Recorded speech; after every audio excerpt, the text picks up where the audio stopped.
In a world where creatures of myth and legend exist, a covert task force is charged with keeping humanity safe from supernatural threats. And when young Nancy Moon stumbles into the eternal battle between good and evil, she finds...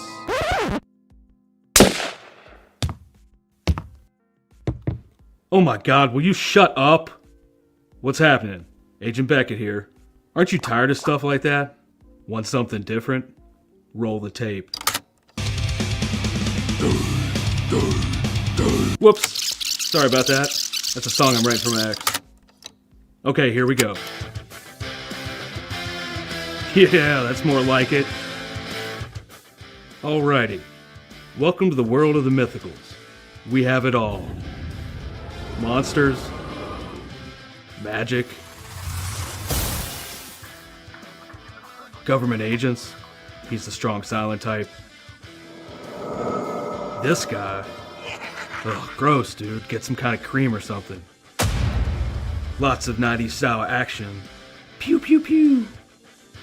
And that strong female lead alluded to earlier. Not to mention a dashing field commander with a great sense of fashion. Look at those glasses. South River Studios presents The Mythicals, Issue 1. Buy it, if you dare. Ugh, will you can it already? How'd you get free? Now beat it before I lose my cool. So what are you waiting for? Sign up today. Like right now. Sign up today on Indiegogo. In the middle of the night, or early Friday morning, depending upon where you are in the world, a group of experienced comics professionals get together to examine and instruct about the art form that they love. That's great comic artwork on Comics by Night, Fridays at 5 a.m. Eastern, here on the Indie Comics Network, indiecomicsnetwork.com. What was that? This is not a charade.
morning. It's another wonderful day in the Bacon Nation.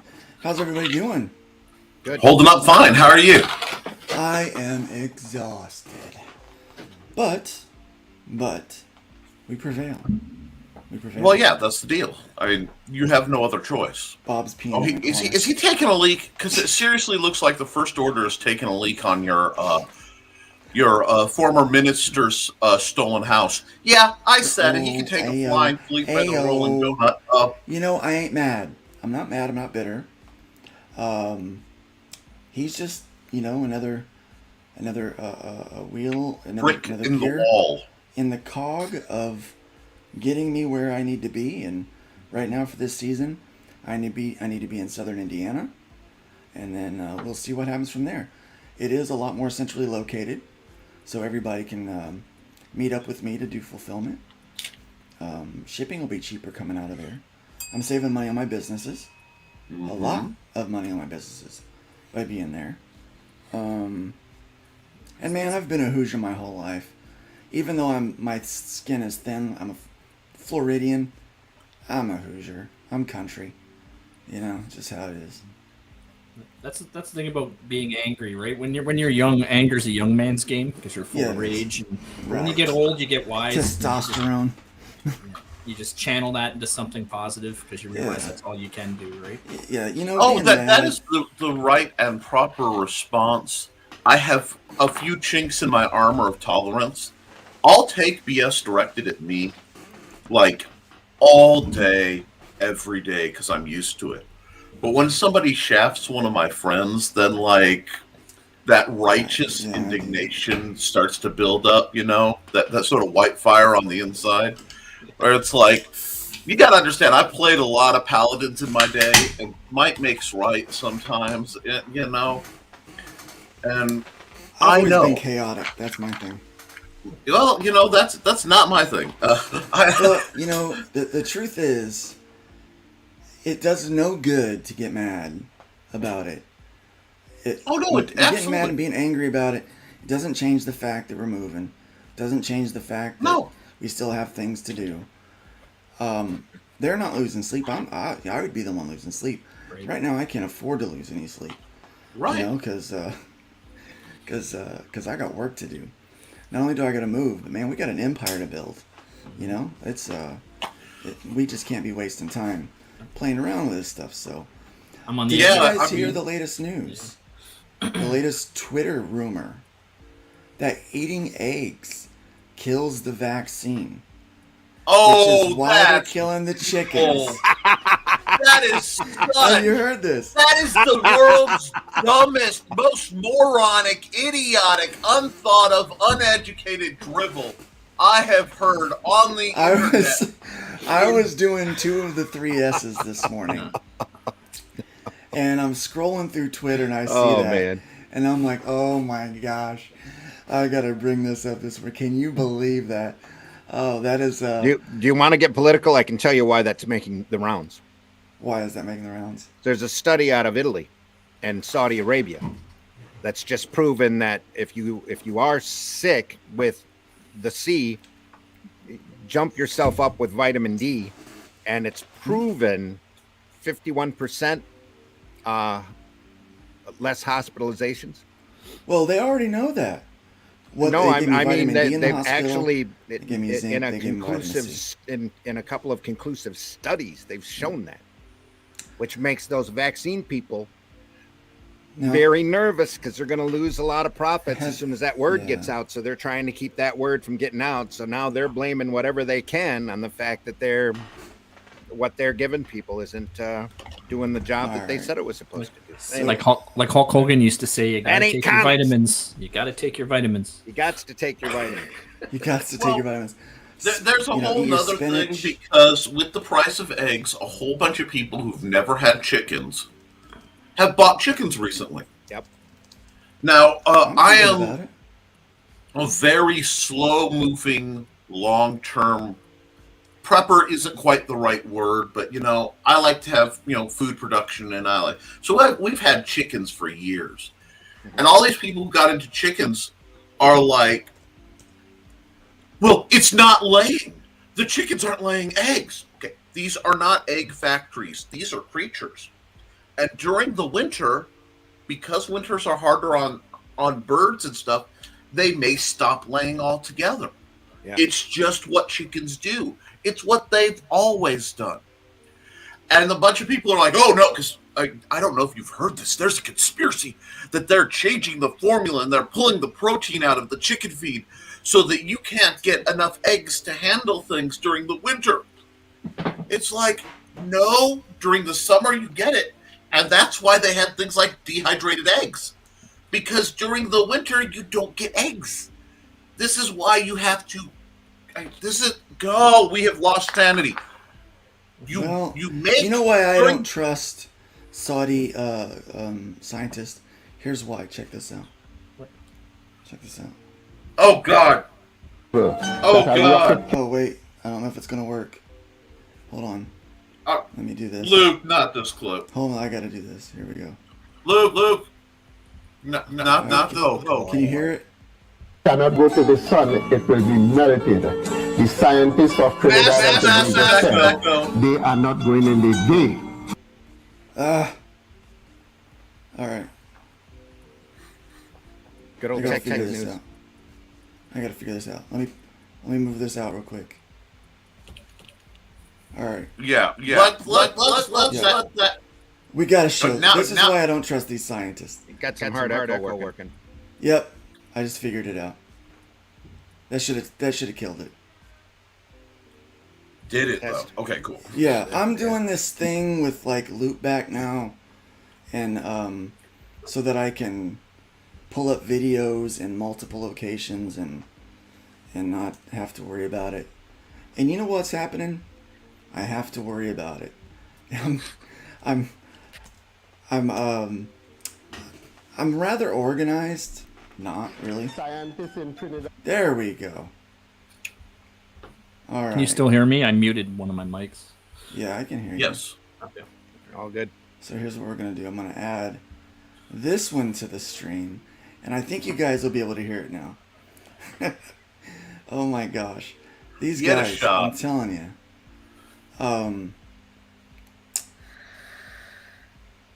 I mean, a lot of people call themselves scientists. Mm-hmm. Well, they like to pretend they're scientists. Usually rich people with a lot of money like to all of a sudden become experts at everything. Oops. All right, can you hear this? Trinidad and Tobago believe they can build a rocket to go to the sun. Scientists in the United States said it is impossible that a rocket cannot go to the sun, it will be melted. The scientists of Trinidad and Tobago said they are not going in the day, they are going in the night. Given that the guy's name is Keith Super Sad, I am certain this is a parody. I'm sure it is too. I'm sure it is too. That's great. But when you start talking about these scientists saying this stuff, that's exactly what I'm thinking of.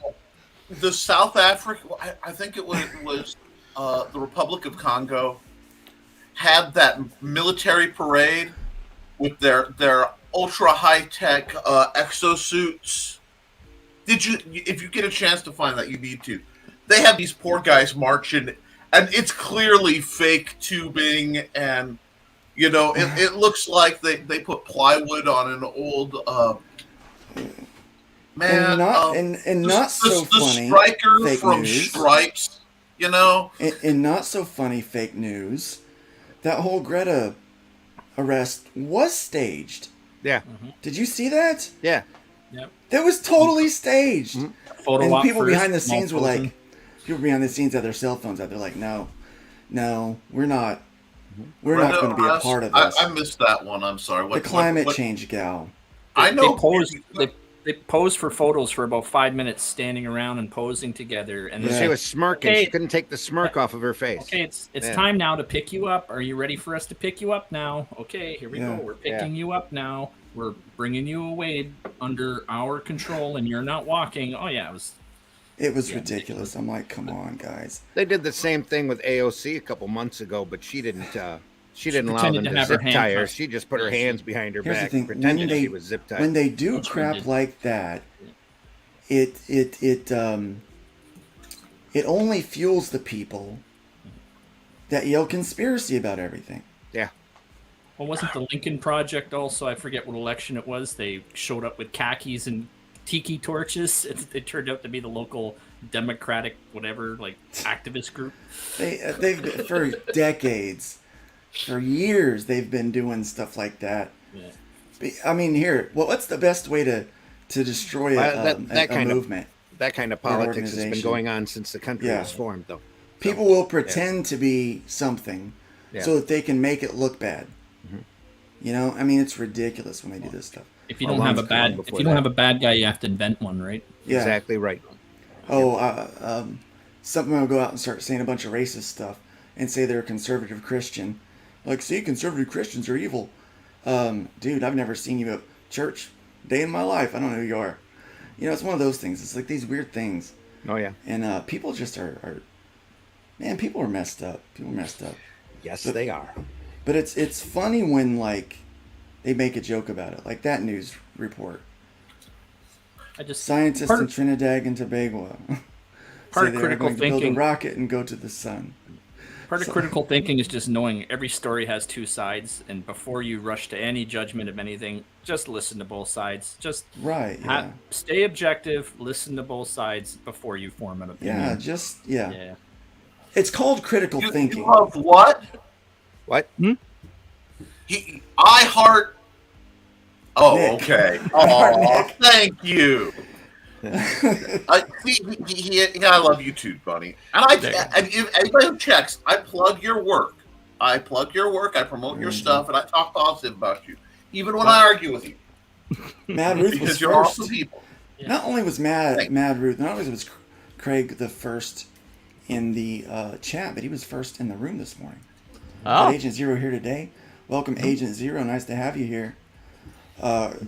Creators Outlet. What's up, man? Hey, great to have you here.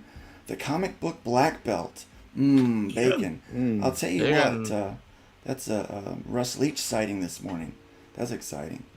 Let me see what else we got here today. We got Hojo. We showed Hojo's trailer earlier today. Welcome, Hojo. And then we've got a Twitch bot in the house as well. Yes, I thought I reflexively went to zap it because I'm used to having zap powers, and I don't have zap powers. So someone please, take them out back and cordially introduce them to our policies on AI. Dude, it's my only viewer on Twitch. Do not zap them, okay? Oh. It's my only viewer on Twitch. I need them. Welcome, Eric Hawkins. It's great to have you in the house at least today. they're not Russian, Ukrainian wives tap off. Right. Now we actually do have Diggs BTW7 on Twitch. Welcome. So I've got 2 viewers over on Twitch. It's great to have you here today. Thanks for being here. We got Mike Jimmy in the house. Welcome, Mike Jimmy. I'll have to get you back on the panel soon, man. It'd be a lot of fun I having you cannot back on the wait. panel. I'm looking forward to October, man. It is going to be surreal. It can't, assuming all goes well, it's going to be real surreal. Even if the premiere doesn't launch, the idea that Mike Jimmy is coming all the way over to America for HoloCon. Yeah, that's gonna and when that gets a bit closer, I'm going to be promoting that just so folks have the opportunity. Yeah, he's coming all the way to HoloCon. I want to say it's in Georgia. Awesome. Might have to meet up with you, brother. Comic Books Black Belt says there is no conspiracy. There is no plan. There is only incompetent, greedy, and cowardly officialdom. Yeah.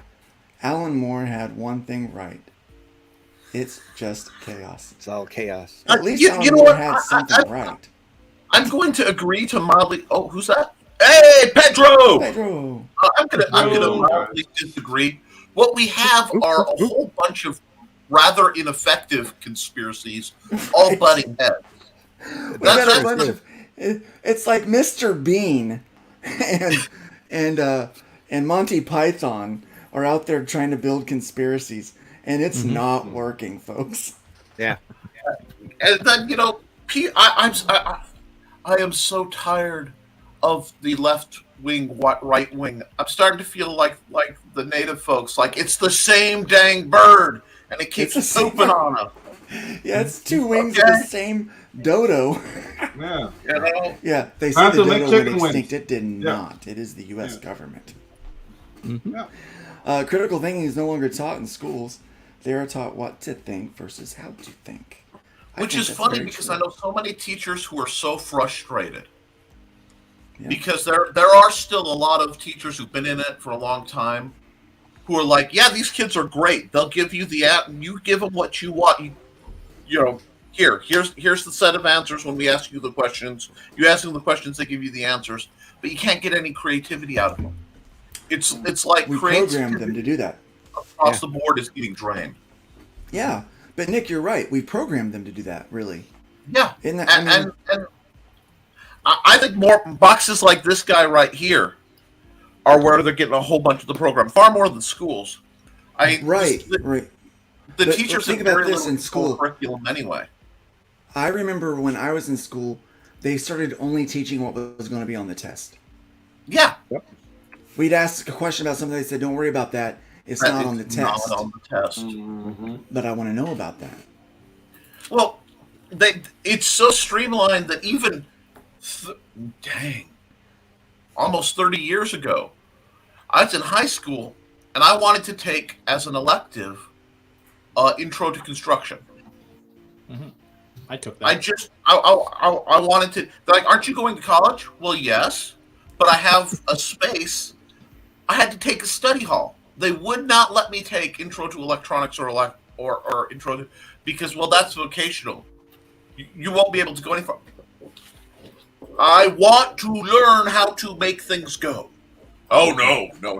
That's for poor people, or you need to go to college and then get a suit and then work in an office and be miserable your entire life. I got sent to the office because I kept correcting my history teacher. Yeah. I got sent to the office a lot. Yeah, I had a credit I had to complete from the main office because I was no longer welcome in the classroom. Yeah. One year I had more detentions than there were. I got sent to the office. I got sent to the office, but I'm in Latin America, so there was none. So I just went home. Yeah. There you go. So here's the thing. I had more detentions than there were days in school days in the year. Mm-hmm. So I would have to serve multiple detentions a day because I refused to shave first. And then second, I'm very inquisitive, and I went to a Christian school. Oh, okay. I started to question their theology, like bad. And they did not care for that. So every time I asked a question that they didn't care to give me the answer to, like the Tower of Babel, or how did Adam and Eve generate all this multiculturalism? Yeah. What did Eve do? We know all of that. I remember that phase. Glenn's working today. He's listening to us while his pencil lead turns to flames. Nice. Hojo says, "Oh, cool! Wait, looks the like Ames an guy. N. Is he doing?" Wow! Because it's clearly an N. There you go. Oh, Hojo, thank you for the levity. Oh, what else do we got going on here today? Who else is in the house? Let us know you're here. Joe Bachman is here. We got Joe Bachman over at indiecd.org. Good to have you here today. INDIECD.org. That's the Independent Creator Directory. What Joe is setting up is a website where it's like what we used to have this thing called the Yellow Pages before the interwebs, where you could find what you were looking for without BS. You just open this book, and it had like the contact information for people who did stuff. If you wanted a plumber, you looked under plumber. You didn't get 15,000 floating pop-up ads. You had this. And they couldn't deplatform you from it. So our boy, Joe Bachman, is making something that's just a simple place where you can put up what you do, your rates, some examples, and links to your stuff for a very low, currently a one-time cost. And right now, all the everything that he makes doing that is going to help a family that incurred $30,000 in COOF-related medical bills. So it's a chance to get your stuff hosted so that even if your socials go down, people still can find you. And it's a great place if you're like, because how many people, I'm on a lot of groups. Do you know any colorists? Okay, what are their rates? And I say, go to indiecd.org. Nice. Look up that. So I'm encouraging that's one of the everybody things that to reach out to that. What? That's one of the things that scares me about, like the developed world. Because if I'm going to incur in $30,000 of debt to get better, I'd rather stay sick. Screw that. Yeah. And that's just my gosh. You know how much money it took to keep me alive in 2021? Yeah, dude. It's just $2 million. Yeah. That is the power of the American medical lobby. That's all that is. Wow. Because every other civilized country may have dubious healthcare. Because let's be honest, our corporate healthcare is not that good, folks. No, unfortunately, it's not. And this is why I honestly don't mind paying taxes when the investment gives me something back. I mean, we got some of the best doctors in the world working here. Yeah. Because they get paid gazooks amount of money so that they can afford to pay the lawyers when they make a mistake and get sued for unspeakable amounts of money. Dude, and the myth of like government sponsored healthcare like they have in Canada. Dude, I went to the hospital once because I screwed up my arm. Dude, awesome hospital, 5 doctors in the whole hospital. So it's not that great either. Well, our issue in Canada is all our talent. They end up moving to the States because exactly. You pay them so well. Why would they stay here and work for pennies? Right? Yeah, dude, it was. And the things they took good care of me, but I had to wait. I had to wait a lot. So that's the thing. Like, you pay out of your nose or you stay sick. I have a question, and this is this is totally off topic, but I saw a comic book and I'm like, wait, this is a comic show, mostly. Occasionally we get to talk about them, yeah. Can anyone think of a title that Top Cow has produced new at all recently? I'm still curious because I was trying to find it and I found one, I think it was called Revolver or something.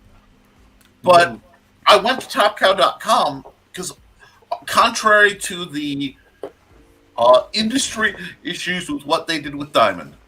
Well, is that still Top Cow was a house that I loved their comics because it wasn't the same 15,000 Batman titles, Wolverine on every Marvel title, and 230 times where you can watch Uncle Ben die for the next reboot of Spider-Man. But so I love Top Cow, but somewhere at the point it's like I've looked at all they're doing is putting compendiums like they're trying anthologies to just back up their library before they die, and I'm really wondering are the larger indies just dying, and few people are talking about it. Because Top Cow used to be. We're going to talk about that in a bit. Yeah, I got some news for you today. Good some news that I found today. I'm interested. But first, I got to say, I can kill some Uncle Ben's. Their dirty rice is delicious. Oh my god! Dude, okay, after how many reboots will Spider-Man be considered elderly abuse? How many times are you gonna call that old man like? Two more times. It's elderly abuse. Yeah. So you got 2. Make them good. Just make them good. Marvel, make them good. So I did some research. I was looking through some of these articles, and what I found on icv2.com, I found January's numbers for the top 50 comics. Now, there's a couple things that I found interesting about this. The first one is this, that they're only collecting data from 125 stores. Ouch. 125 stores. And this is a small non-random sample of over 3,000 stores selling American comics. But look at this last word. Excuse me. Worldwide. Oh, there you go. Okay. Worldwide. That I can take. So and by it non-random, they mean selected, because there's no way they would ignore the best-selling story. Which means tainted numbers. Exactly. Yeah. Which means they're definitely the big shop in New York. Yeah. What's the name of that one? Yeah. I know the one you're talking. We all you guys know know the what one I'm talking you're about. We all know. Yeah. Yeah. Right. That's a fingered scale, sir. So right there, yeah, they put the finger on the scale, right? Sure did. So I did some research to find out what the top selling right now is in December, right? So you'll notice as we look at this is by units sold, but they don't have the number of units that are sold next to it. They stopped reporting that on these. Now they give you a range. The top 10 comics is between 100 and 140,000 units. Ooh. Did you know that? This is like the New York Times bestseller Just list. the top right? 10. Yeah. They intentionally That's just the top 10. 500,000 so that you get ranked there. By the time you get into the top 50, if you want to break the top 50, you're only looking at 30 to 40,000 units sold. Shoot, That's Trash not a lot. Man should be up there. I mean, that's not a lot, right? Randy, how many units were you selling in the 80s as an indie, black and white, being canceled kind of publisher? The first incarnation of Arrow, Realm number 4, I believe it was, moved 40,000 units. You'd have been in the top 50. I was moving between 5 and 15,000 when I was working for Arrow on my stuff. You're in the top 100 now. Yeah. That's the top 100 books. Yeah. Again, but this is only 125 stores. And for Flint Comics that I printed from 2009 to 2019, I was printing 10,000 units. And granted, we were giving it away for free, but only within a 25-mile radius of my house. And I was getting back just a couple hundred copies every issue, every month. Now, I'm looking through here. Marvel, DC, Marvel, DC, Marvel, Marvel, Marvel. IDW. Marvel, IDW. DC, Well, Marvel, Last Marvel, Ronin DC, is DC, something. Marvel, Marvel. Yep. But no, yeah, that's it. I mean, that's saying something that Last Ronin is number 9, even on In this January. incredibly torqued number where you still have an indie on number 9. I mean, that's huge when you realize how bad they're manipulating. And people are only buying this because it's the only thing on the rack, right? Yeah. Pretty much. Well, Boom cracks in here. Boom is in the news, so we're going to talk about Boom in a moment, okay? Boom. People are making money. People are spending money. I'm going to talk about that too. We're going to look at an article about that. People are spending money. It's just what are they spending money on? Right? All right, so Marvel, DC, Marvel, Marvel. DC, DC, Marvel, Marvel, Marvel. Boom! Here's Boom again, top number 38 with Something Is Killing the Children. Dynamite made it in there. Still going. Darkwing Duck. And it's number 28, by the way, which means that they've been around for a while. Yeah. I would imagine that book's bi-monthly, so it's been 4 or 5 years. Number 28's still doing. Yeah. Still 38. up there. 30. No, it's number 38. Number 38, but it's issue number 28. Oh, number 2. Okay, I'm sorry, got.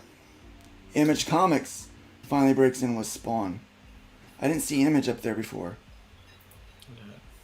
Wow. Planet We're in a Lazarus. world where Boom is being better received than Image. Just on one product. Still, products. I mean... Two products. Two products, sorry. Two products. And then it's Spawn. Now that clocks in. This is by dollars earned. Yeah. DC earned the most. Marvel, DC, DC, Marvel, Marvel, DC, DC. It's on Nightwing IDW number comes 100. in with number 10 with the Ronin book. And Boom, that Mighty Morphin is number 19. It's making money. But that's $4.99 for a comic book, right? They used to be $3.99. Well, they used to be $2.99. Well, they used to be $1.99. Oh wait, they used to be 5 cents. 75 cents, I think. No, a dime. There was only 1 or 2 titles that were nickel. Yeah. So let's look at this one. This one is the graphic novels. Graphic novels. Now, again, same kind of numbers. Yeah. Roughly, as far as I can find. Well, okay, wait, that's interesting. That is really interesting to me. look at the top. 4 of the top 5 are not the big 2 when it comes to graphic novels. Not at all. Well, the big thing also to point out here is that this was collected on a non-random collection of comic shops, not bookstores. These are what the comic shops who've been Pavlovian trained to sell Marvel and DC. These are their top selling graphic novels for last month.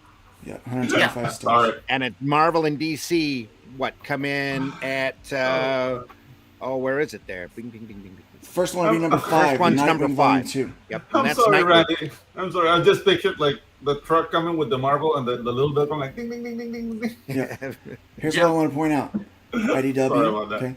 Image. Boom. Boom again at number 6. Boom again at number 13. Number 4 again at number 16. Just want to point out number 8. Boom again at 19. Just want to point out number 8 up there. Yep. That's the Alex Ross. That's the Alex Ross book. It ain't Marvel. It's Abrams Comic Arts. Yeah. Oops. Right. Oops. We do have Viz, Chainsaw Man number 1. Yep. Yeah. Yep. That's manga. That's manga. That's Manger. That's Manger. That's that Manger. Manga. That's that Manger there. That's that Manger. As far as dollars earned, IDW, but that House of M omnibus was $125, so it's going to earn more money last quarter. Anyway, right? They still lost money, They right? pretty much have admitted they don't make money off the floppies anymore. The singles don't make them any money. It's not until it goes into trades. Yeah. Oh yeah. So even this website that I was able to find December's numbers, they still run off of the ICV2. They pull their numbers from them. But here's what we're able to get: the NPD book scan. Lore December Olympus. 2022. Lore Olympus. Yes. Lore Olympus Lore sold Olympus 20. is tearing it up. It sold 22,000 units in December. You know why? It's comics aimed at girls. Right. It's a great romance. Right. It's a great romance strip that was been on Webtoon. You can go up on Webtoons, read I think you can go up there and read the entire thing. But no, the collected volumes, the hard copies are selling big. And Lore if you Olympus go into the Nobles, you see a great display of them too. Yeah. In December, 14,266, 17,575, 22,44. Yep. I'm telling you, these people. These are at comic shops. Those numbers are going up. Right? I saw someone's. Oh no, these are book scan. Book scan. Girls are seeing other girls reading it, bookstores. seeing other These girls are reading bookstores, it. yeah. That's going viral. And it's a great strip. It's a really well done. She's been doing it for years. It too. Yeah. I mean, that's the thing. You know, most people great stuff getting gets read by tired everybody. Of the same crud. I mean, and it's not just that they're getting tired of the exact same stories out of Marvel and DC, because we are. Everybody's tired of the exact same stories. I think the Marvel movie and then later DC movie has just burnt people out. Superhero burnout is real. No, it's not. It really is. There are a lot I of. don't think so. It's a hardcore dip in quality. That's what's killing it. That's not helping it. But people want new stories and they want other genres. A lot of people don't want to process that because that requires hiring these things called writers. And you'll have to start from the ground up, and actually a lot of people have to do work. It's not, gone are the days where you could just slap Wolverine on any Marvel book and everybody go, oh, Wolverine's in this. I think it's time so to stop. here's okay. I don't think superheroes are dead at all. Yeah, and here's why. Because Invincible came in with almost 5,000 units in December. Yep. Granted, Lore Olympus is up there at 6,000. Not just that, but that 5,000, compendium. That compendium's been out for months. It's 6 to 8 months. Okay. Yeah. But here, look at this. The Last Ronin, brand new. Yeah. Brand new. In December, 22,693 units sold. The Sandman, number 1, almost 10,000 units sold. Look at that drop. And then watch him. Kick down. Yeah. Yeah. But also December, that's when Sandman came out. So a lot of people discovered Sandman for the first time, ran out, saw the compendium, bought it. This one for 1 second, Luke. What's that? Can you scroll up to the list previous to this one? So not the one that we just hit, but the one we left. I want to look at something. Okay. Oh, I'm sorry. That was December 21. Oh, no, 21. No, okay. Yeah, no, this was 2022. Oh no. This one to do it too. If you look, these are all titles that have strong secondary promotion via either webtoons or animations. Right. Invincible has gotten a whole huge rebirth from the Invincible animated series. And these are also sold in comic shops and bookstores. You can Anybody get them that's other places. got BookScan, anybody that's got BookScan availability, because they just tap the program and see how much has been sold. Yeah. So I mean, it's. Well, one observation. Are we talking superhero fatigue, or are we talking about Marvel DC fatigue? Well, I think there's both. Yeah, the whole thing. I think the whole fatigue thing. It's to mask, basically bad choices and laziness. Because that's what's really happening in Marvel and DC. It's just like they're doing like the laziest work, and they're being cowards. They're just really great stories. They just don't want to touch them because they're gonna touch somebody's fifi. Like, well, where's the representation? Or like, Wakanda is the best place in the world. Wakanda doesn't exist. Like, it's something that I don't know. It's just like they have their agenda and they're afraid. And when you're afraid, you can't really function properly. Seriously, though, there's been cries of fatigue ever since the Ryan Reynolds Green Lantern movie. Yeah, exactly. Every movie that comes out, this is where it ends. This is where, any bad superhero movie. It's all on the quality, because you kick out a good quality superhero movie, you'll see that trend kick right back up and then again. they make a Wakanda It's just that forever. these companies aren't interested in doing a good movie. They're trying to get a message out to people they think they are. Forever? What? Wakanda Fever? No. Did you watch Wakanda Forever? No, I couldn't. I was told not to. See it. Yeah, I do what I want. Here's one. When's the last time they launched something new, or you saw like a completely new IP for a movie or a new concept? Exactly. Or anything like Well, that's what they think they're doing now with Ironheart. Yeah, it's not though. That's not. It's not. No, it's not. That's just part of. It's just retooling an old character. You'll see. You'll see some great stuff coming out now with Gunn's announcement. I think you're going to see a little bit more diversity coming out of Marvel at the same time, especially if any of them properties kick off, like Creature Commando animated. It's amazing. Oh, Graveyard Chip? Well, they were bragging the other day that there's now more female superheroes in the MCU than male superheroes. Oh yeah, and they wonder why their numbers were bragging about that. Yeah. Yeah. Look, I love female superheroes. 10 years ago, they wouldn't do a female superhero. Black Widow should have been done, at least 10 years ago. Yeah, when she was still alive. Probably more like 12 or 13 years ago. Right after Iron Man 2, there should have been a Black Widow 1. Yeah. They wouldn't do them before. See, here's the problem. It's the pendulum swing. Yeah. They wouldn't do any. Now they don't want to do any male superheroes. Yeah. Right? And nobody's worried about writing a good book. And they're blaming it on fatigue. It's just a crutch. It's not. It's a quality problem. Said. Some of it will be woke breaker. Absolutely. Keep an eye on I still think if there's a comment that I need to look at, guys. Want a representative. They need to realize that comics are a media, not a genre.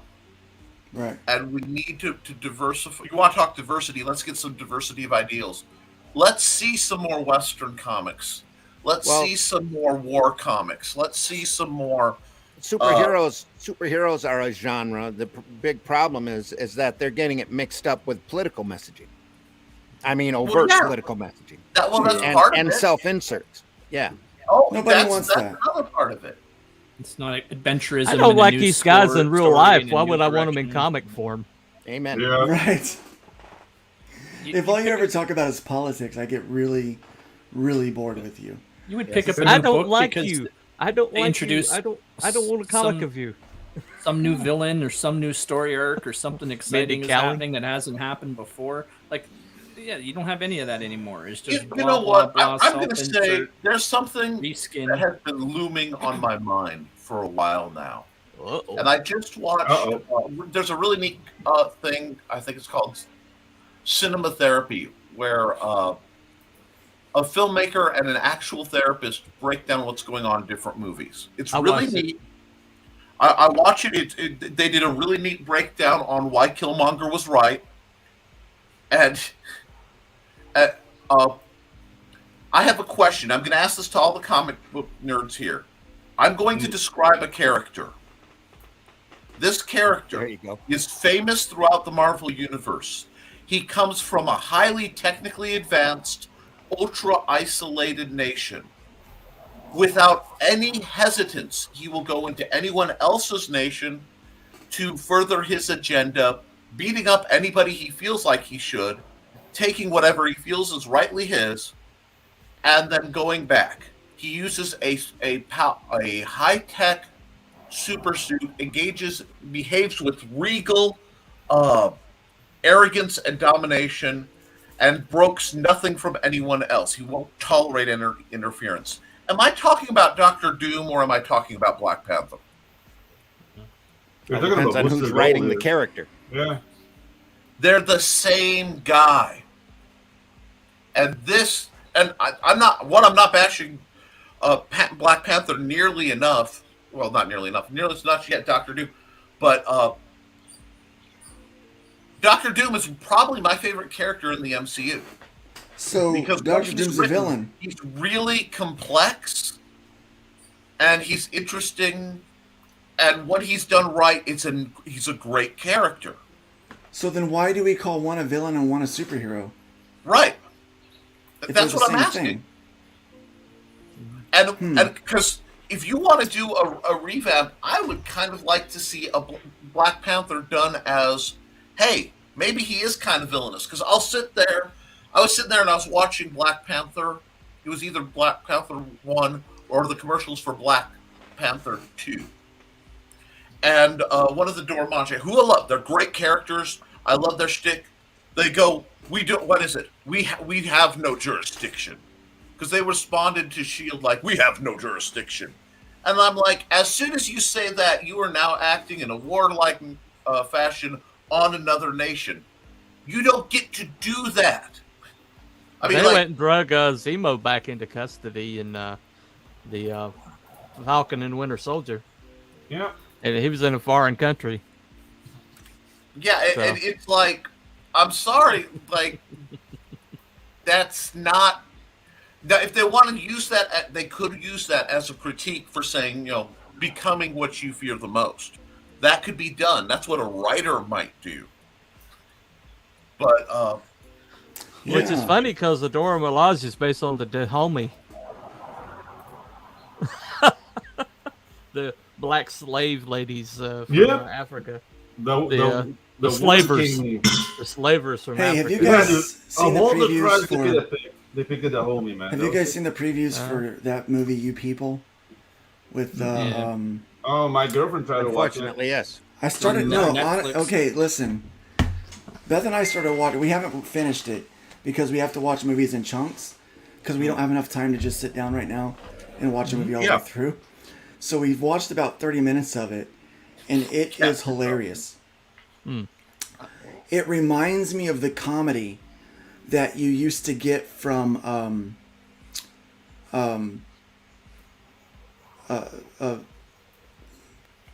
the Jeffersons and All in the Family. Okay.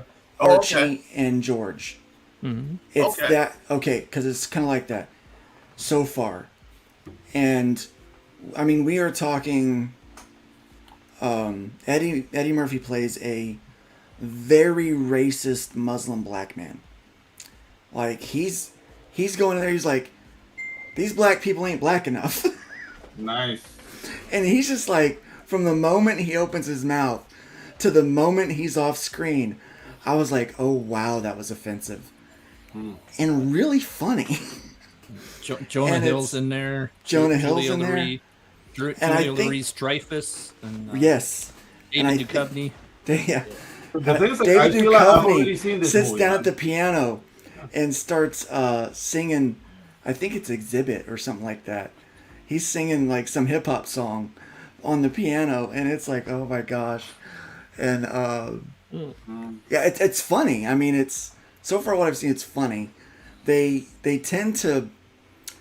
I kind of feel like they're, at least the impression I get from the first 30 minutes, is they're kind of trying to make fun of these extremes that we're fighting these days. That, look, we got to poke fun at it. That's why I think when All in the Family and the Jeffersons were running, it helped race relations. Because you pointed out the weirdness. And it helped people that were conservative and liberal. Because Meathead was this raging liberal, and Archie this Still is. still is in real life, this staunch conservative.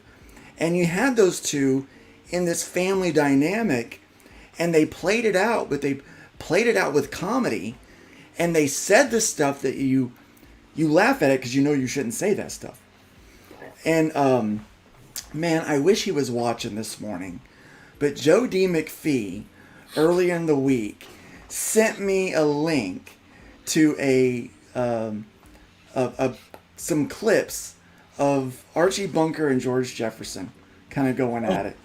God. And it's when they're at this wedding, and Archie realizes that, oh, the son is dating a girl who has a black mom and a white dad.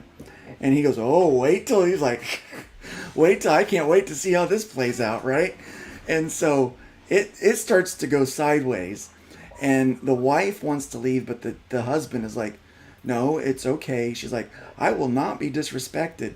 And George Jefferson says, look, and I will not say what he said, but in roundabout, he's like, look, this is what happens when you mix the whites and the blacks.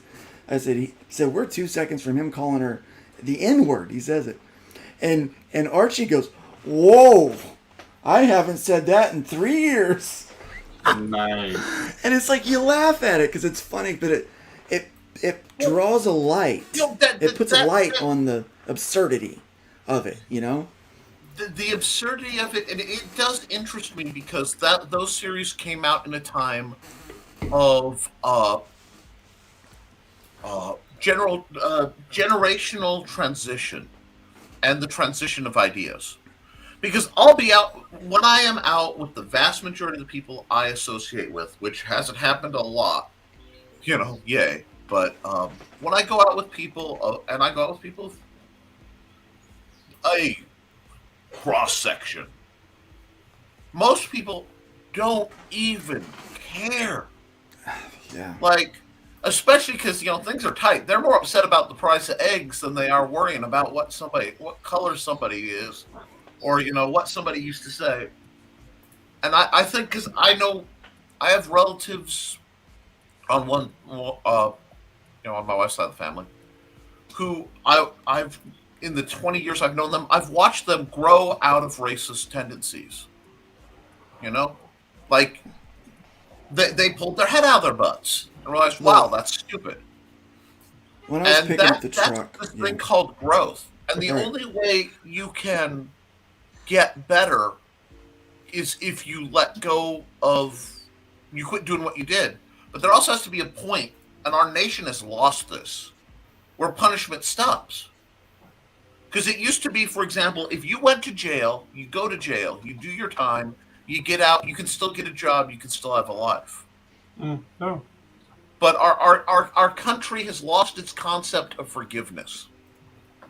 And of all, this is going to sound funny, but I really believe of all the Christian ideals that our country has completely forsaken, forgiveness might be the strongest one. Self-awareness too is the big one. Yeah, dude. And the other thing is that holding on to hate doesn't help. Yeah, like people don't take into account that hating, it takes a lot of work, man. I can't imagine that kind of energy it would take to hate somebody Yeah, dude. and hate a lot of people for that sort, for something idiotic like gender or race. I'll put that or up here in a religion, minute, buddy. Or whatever. That's because it has nothing to do with that, right? Accountable for that, but movements and outrage, like outrage culture or any movements, it's just some sort of a grift. It's an excuse to organize a bunch of people's energy or basically channel people's hatred and their outrage and get them looking in your direction so you can either get them to vote for you or buy your product or whatever. If it doesn't impact the laws or doesn't actually change to anything that changes society, it's they're just being exploited. It's just a grift, right? And most people realize that.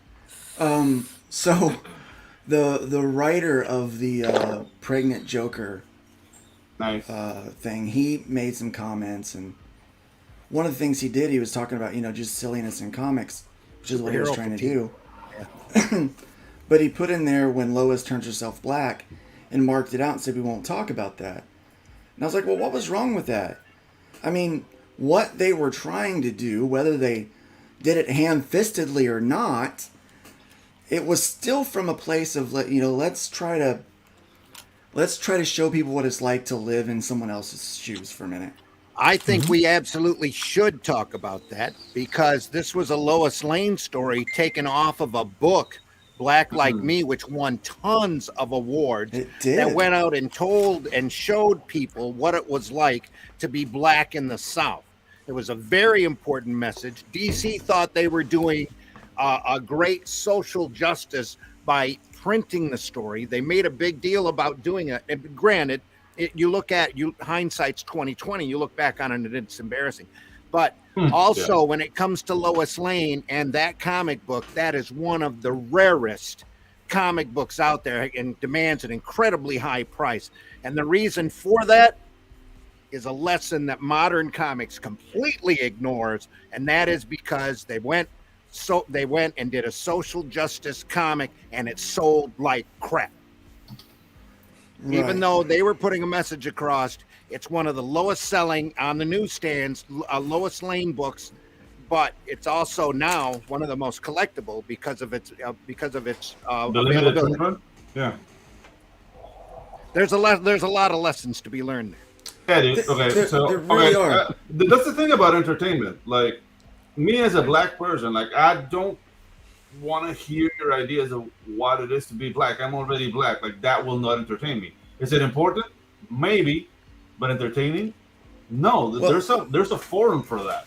You know what I mean? It's just like this. I think the issue is great. The issue is great. If you sit and read it, it's really a great. But you have to look at it in the context in which it was made, because you'd never do it today, because it's not culturally. It's not culturally appropriate.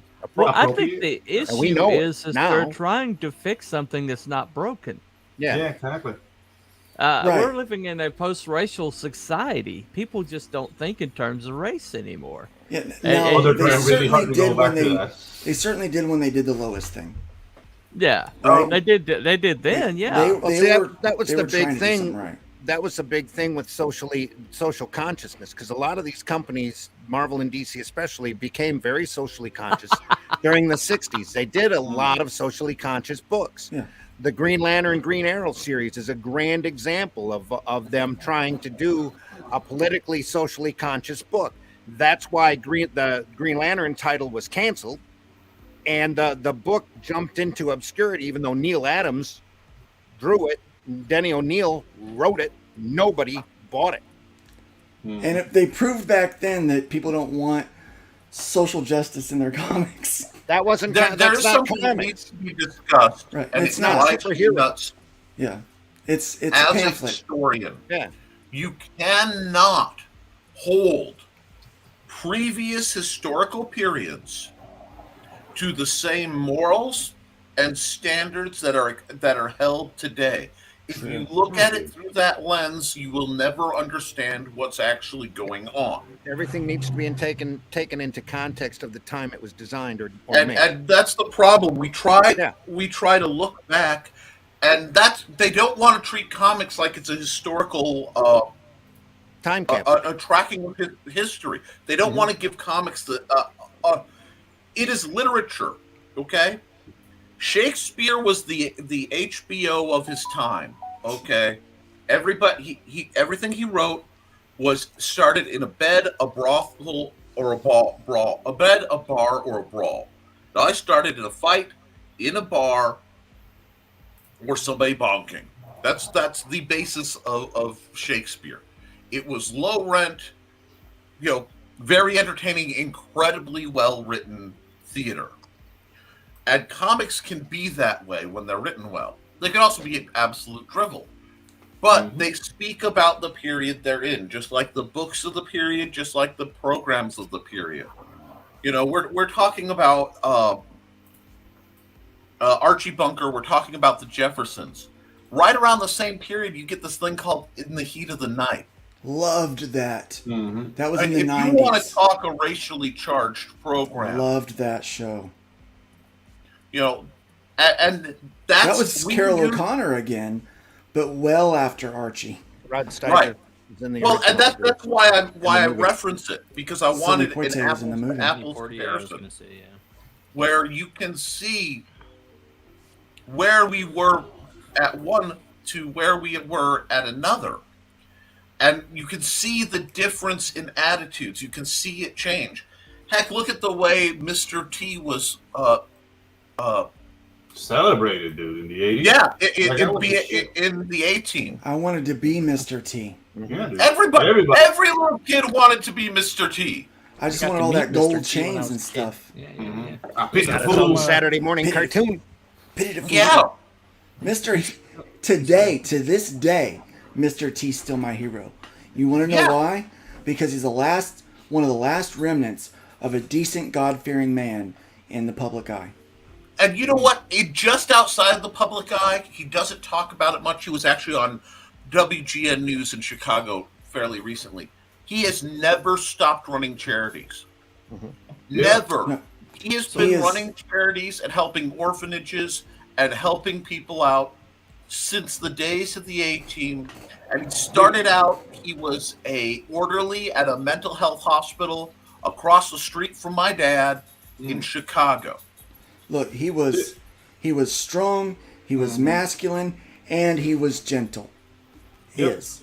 You know what? Let's go further than that. He was strong, he was masculine, he was gentle. They showed him having a fear, and yes, they played it up.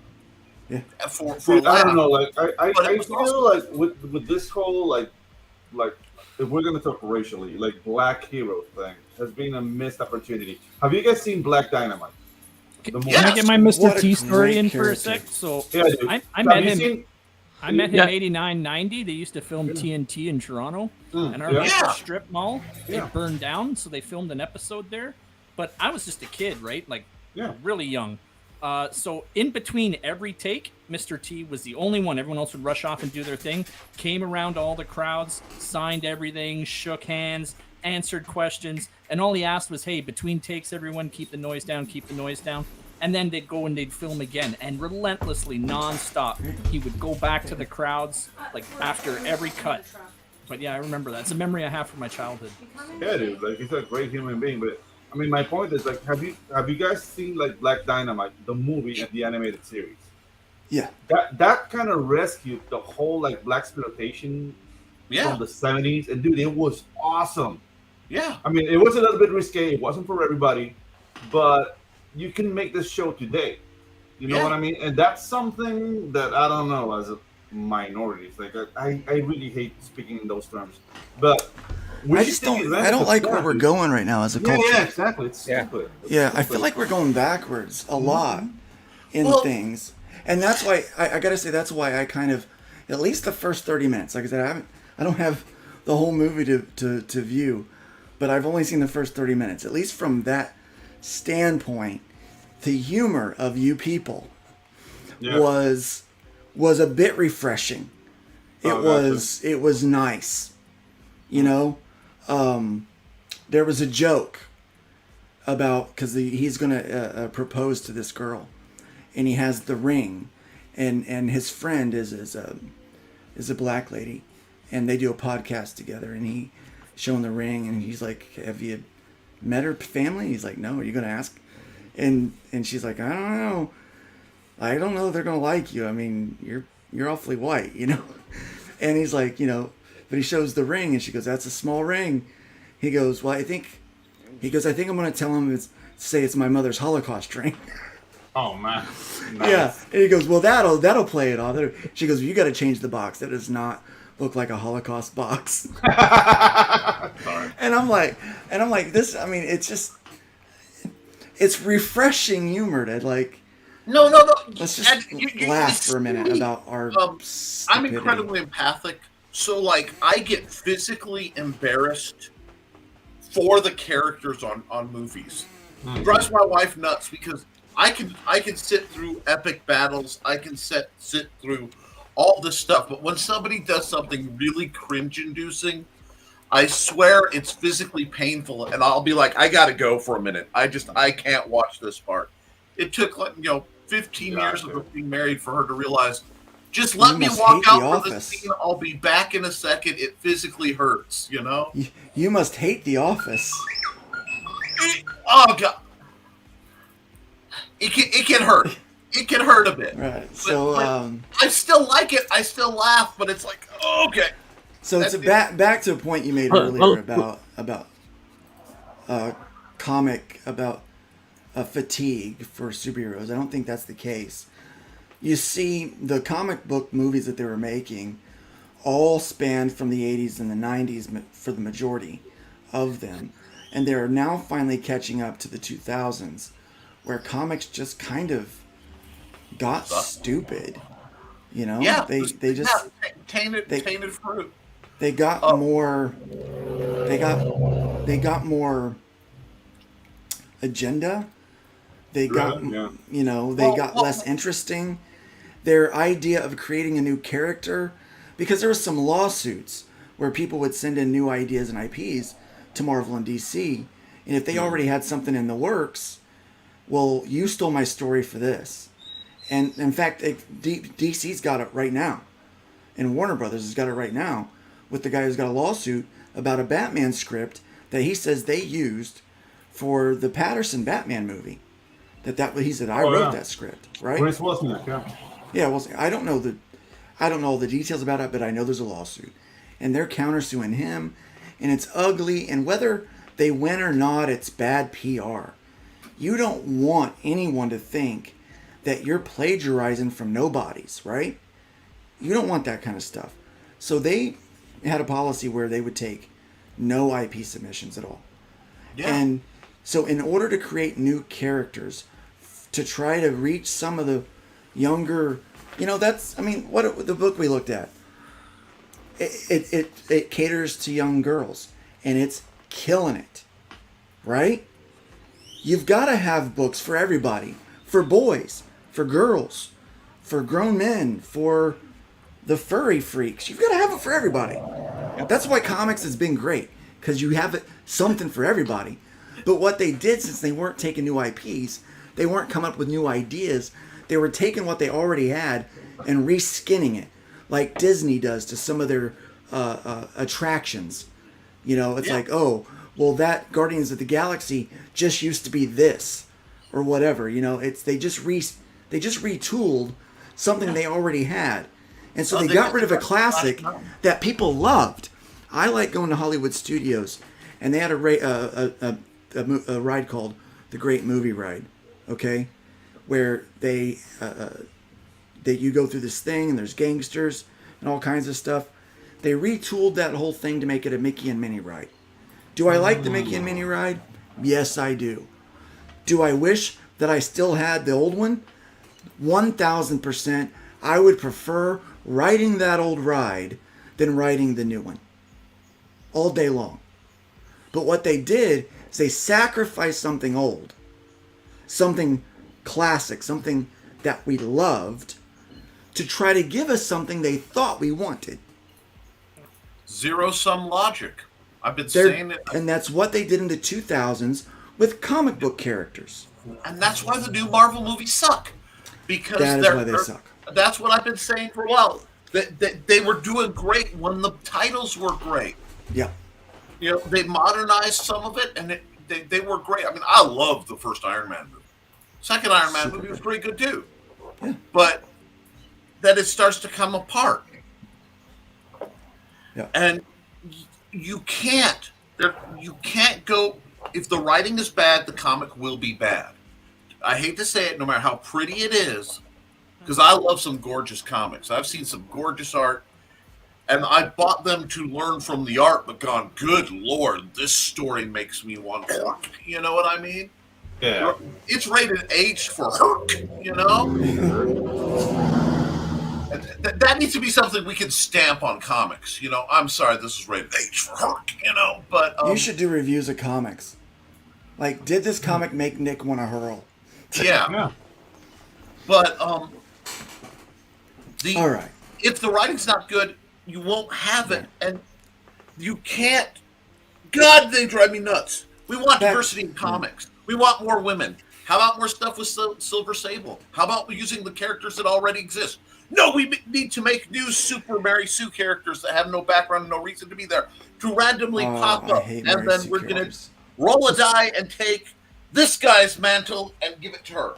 Continuity of an exciting story and keep it exciting so I keep coming back to see the next installment, right? That means work, man. Yeah, why do I need to see Uncle Ben? We say it all the time. I don't need to see Uncle Ben die again. Write more story. It was the same thing that I had the problem with when I first came to Randy with Arrow Comics.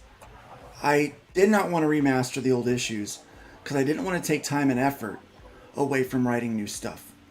But because of the Liberty deal, it made sense to do it. I'm glad. In retrospect, I'm glad that I did it.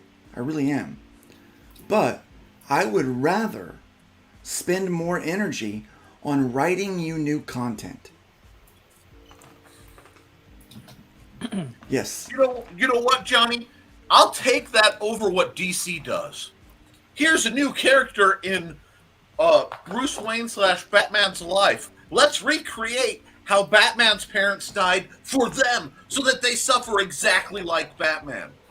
And are we on the third or fourth Robin that their parents have died in exactly I don't know, it's crazy. the same? But, you know, we do need to get back on topic. We need to literally in canon, they recreate the death of a character's parents to try to mass produce Batman. I mean, like, Mask of the Phantasm. Waller did that to try to, was trying to set that up to do. We saw a thing. I saw a thing a few weeks ago where they went through all of the villains in one of the studios, and every last one of them were abused as a child. Yes. Oh no. They had no other ways to create a villain. But that was the villain month at DC was like that. Yeah. Every villain was a product of child abuse. Every last one. Yeah. So some people are moving books, and we saw that Boom Studios was one of them. Boom promoted someone and hired 3 new people. So wait, people are the soy. I was going to say the soy. Oh my god. Yeah, a lot of soy. Oh. But anyway. None of them actually make. That's not fair yet. I don't know what they write and what they believe. Listen. Because they're scrawny and urban doesn't mean that they're not necessarily. I mean, but this haircut screams soy. Okay. Yeah. He's probably a lovely man. Yeah. He's probably a lovely man, but he can do 2 push-ups maybe. He is going to be. What is he doing now? I'm sure he deer hunts the on marketing the lead. He's the marketing lead. He worked 4 years at Dark Horse. And he worked on the Black Hammer and Umbrella Academy franchises. He knows what he's doing. Okay. Yep. He licensed comics including Star Wars, Overwatch, and Critical Role. He was a good hire. He's a good hire. Yeah, say what you want about how he looks, but 1, he's rocking the Akira t-shirt, so he's a diverse geek. Yeah. And 2, with a background like that, he knows how to move books. He knows what he's doing. Yep. Oh, some diversity. Adrian Lopez. Adrian Lopez. Yeah. Social media producer. Uncle Ben. Community manager of Skybound. Okay. Where he managed Skybound Entertainment, The Walking Dead, Invincible, their social media channels. He's also a project manager and A&R and social media coordinator for Evil Inc. Comics, Evil Inc. Records. We just covered Skybound last week. We did. Yeah. We did. Good hire. Another good hire. This guy, Austin Fraley. been hired as sales assistant. He comes to Boom with retail experience, having spent 2 years as the manager of Pack Rat Comics in Hilliard, Ohio. Oh, okay. Crunchyroll crew member at several conventions, intern. So again, what you're starting to see is the people coming into comics. Here's a comic creator. Comics and manga and anime. He's the colorist and flatter for the Scarlet Huntress. Yeah. This guy actually makes comics. Nice. Yeah. That's refreshing. He looks young. I think this guy's like 12. That's why he's a sales assistant. Yeah. Yeah. He's just getting started, but that's a stout base, and Crunchyroll is no joke. These guys probably not. A lot of these are all getting started, Glenn. We're never done, Glenn. No, none of them are over 30. Don't get too done when we're in the ground. Not my world. I don't want to work for anyone, so I wish him luck. Really. Here's the thing. So Boom is moving books, right?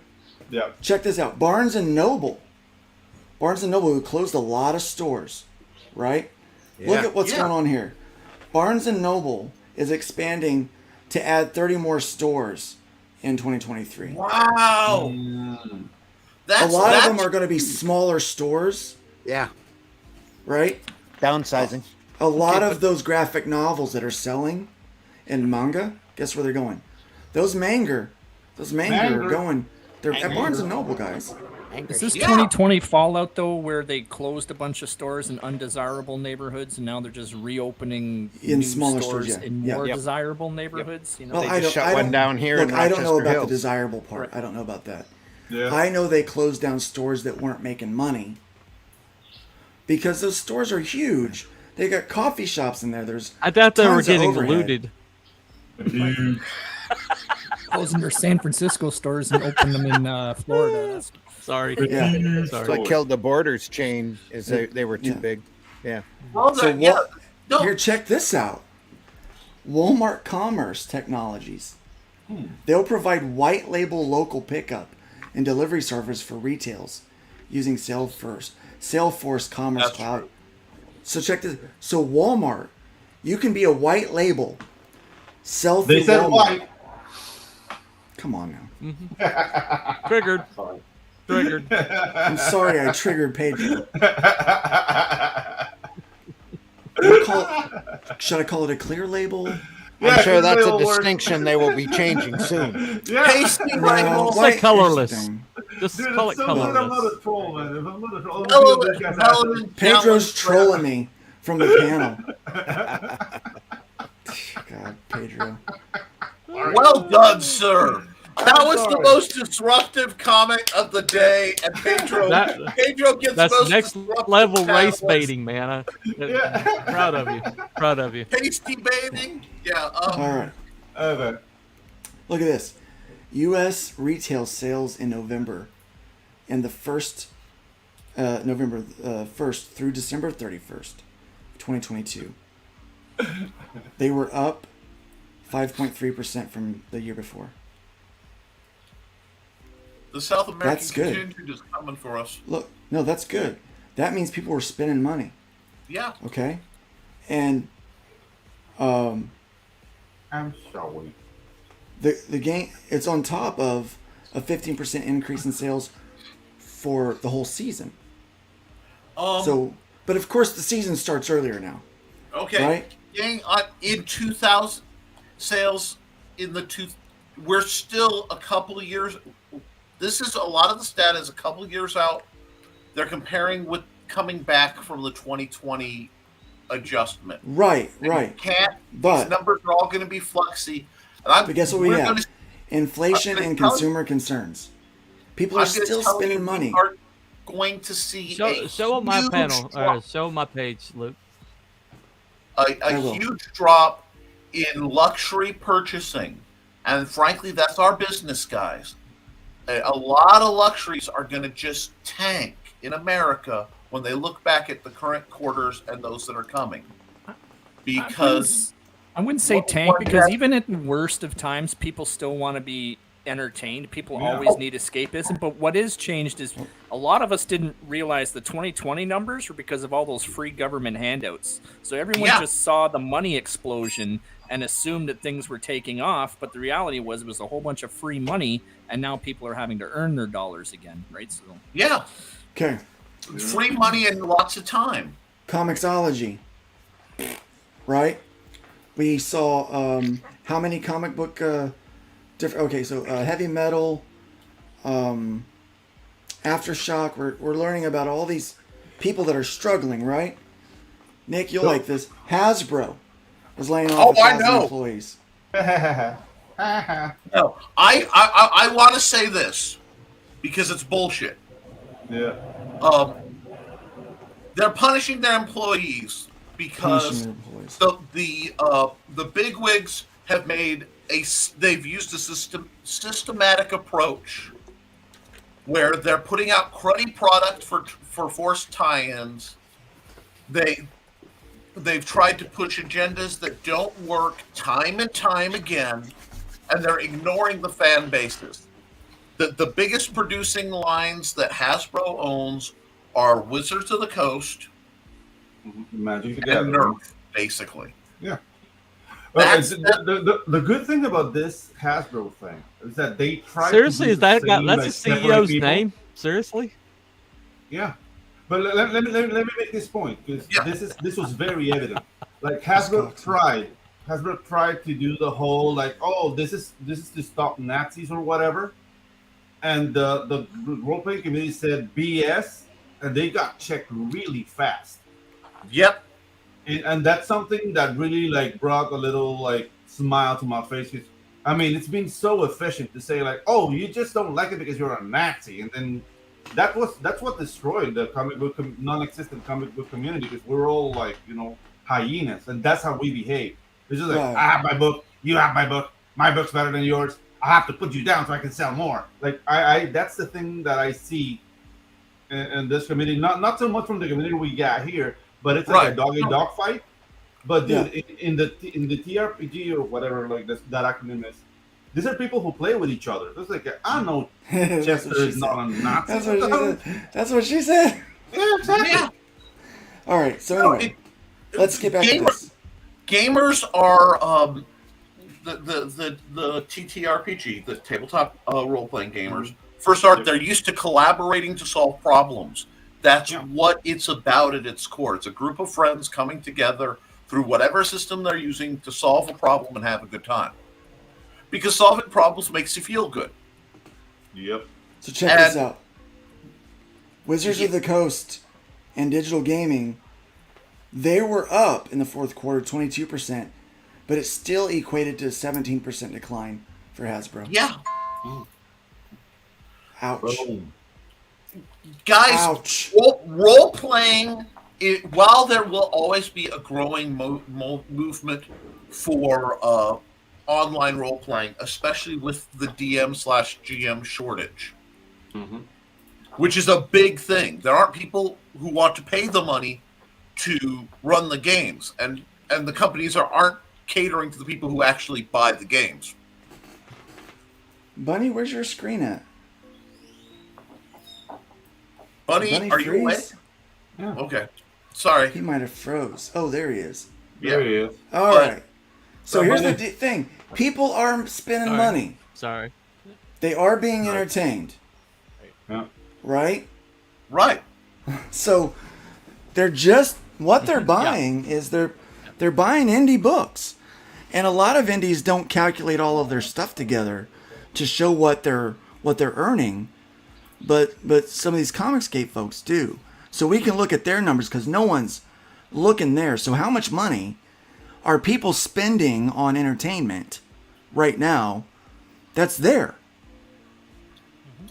$266,000? And you can actually see the numbers chance? with this, right? Yeah. It's not hidden. Yeah. We know. It's crowdfunding. Almost 3,000 backers. backers. We are just shanking the big guys as an industry. 207,000. And go, I want the exact kind of content. I haven't even heard of this graphic novel. Sakura Sakura. That's his new sheet. Billy Tucci. Content. Oh, Billy. Okay. Yeah. 170,000. Great title. Yes, he did. Look at that. It's a Almost quality 2,000 product, backers. Wow. Yep. Well, it looks good. He's been a good title for a long time. Oh yeah. 164,000 Building himself a nice on little one cottage book. industry. Billy Tucci is real good. Well, I think Fiendish I did all of great. us are. Broken 2. That's Irene's. That's Rockerford. Giant size two-fisted manly tails. That's Nolan. Yeah. I'm not gonna That Star lie. Wars cosplay did well. That gets my interest right there. Yeah, that calendar did well. Of course, that did well. The Simps are out for they like the ladies. Aaron Lepresti did a great job. 130,000. Truth, Justice, American Way. Well, that's in limbo right now. Yeah, it's in limbo. That one's still did well, but I mean, that was gonna be. There's another Nolan, $105,000 for one. I guarantee Nolan wasn't making money like that off of a single book. No, actually, First Kill is like the preview to Rambo. Yeah, you can't call it Rambo, and dude, that book looks amazing too. Yeah. Jim Shock did well. I think I've seen ads for Graveyard Shift being a good title. Oh, Prince and Ren by Clownfish TV. Those guys are cool. Private American. Oh yeah. We had we've had him on. Yeah. We've had Mike Barron on. Yeah. And I mean, I hate to say it, there is nothing wrong with making nearly $60,000 on a crowdfund project. I mean, I'm sorry, I see nothing wrong with that. Nothing wrong with that at all. That's Look, better than kicking a the black nuts. a poster did $36,000 of Cyberfrog. Come on, man. Well, CG Vacation is just pinups. Yeah, it's just pinups. Yeah. 40. It's an almost old school 5 swimsuit figures. issue. Well, that's 5 figures how is much enough to fun keep were the creating. Marvel swimsuit editions too back in the day. Let's be honest, a lot of people bought those. Look, The Exile did really well too. Wesley, but it had Wesley Snipes behind it. I backed it. You know, you think it would do. I thought it would do a little better than that, but still, 22,000 is not bad. Yeah, the thing with using star power is that, dude, you have to get out there. Like, star power is not what it used to be. Yeah. So now, if you want to just depend, like, okay, I have Wesley Snipes. Well, that's good, and I'm not like bashing. I think it's Adam's book. I'm not backing him. Yep. Yeah, it is. But no, neither am I. he should have been a little bit more out there with the promotion to get the word out. Hey, let's hold up here. I see 2 titles that desperately need to be mentioned. So, first off, Rich Aiellos, I say his name wrong. I started. Rich Aiello. Roach Walls made 1646, and Frog made 14. That's still not bad money. Dude, Froggy did 14,000 being Shadowman, guys. So that's being Shadowman. Yeah. No, seriously, he did that in the dark. Right. Yeah. Among other things he did in the dark, but hey, we don't want to talk about all the things he did in the dark. Froggy gets his. No. Oh, Krishna Kid 11. Yeah. Hey, I know that. I know that book. Yeah. And Rift Riders. Bizarre Adventures made 10. That's not Rift overly Riders. good on that book. I mean, and that's niche. That's niche as heck. Yep. Does this go to 5,000? Mavericks Volume 2, that kid's, 16 years old? Yeah. Yep. Well, Rift Riders is cracked 10. Yeah. I act like a 16-year-old. Does that count? Yeah. Yeah, I guess. There's Beckon. Smokes the Fox. Smoke the Fox by Belmont. Yeah. Yeah. There you go. That's a good title, too. I'm sorry. I think it is incredible that we can see people that we had on our show making decent money.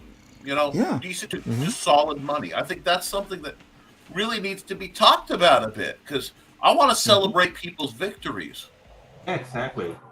So this is in total 4,274,212. Yeah, pull us back up the top. 2002 funds. Oh wow, yeah, look at that. Oh yeah, there it is. Yeah, look at that. 4 million. And it was a slow year, kind of, you know. Yeah. Everyone was kind of working on projects that are already in the works. There's a lot of books from 2020 that are being delivered this year, right? So. Here's 2023 so far. Cool. 92,000. That's a month in. Right? That's not bad. Already. And many of the books that were supposed to launch haven't even launched yet. No. I'll be honest, if I make $92 in a month, I consider it a pretty good month for me. February is a bigger month. But look, what is that? Just 5 campaigns? Yeah.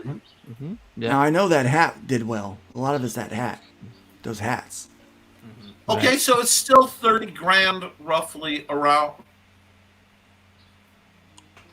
And I mean, look, 20. Okay, Huxley's Heroes only has 16 hours to go. Yeah, Hurley's Heroes. Hurley's. Yeah, that's Mark Polton, who also wrote Graveyard Shift. Okay.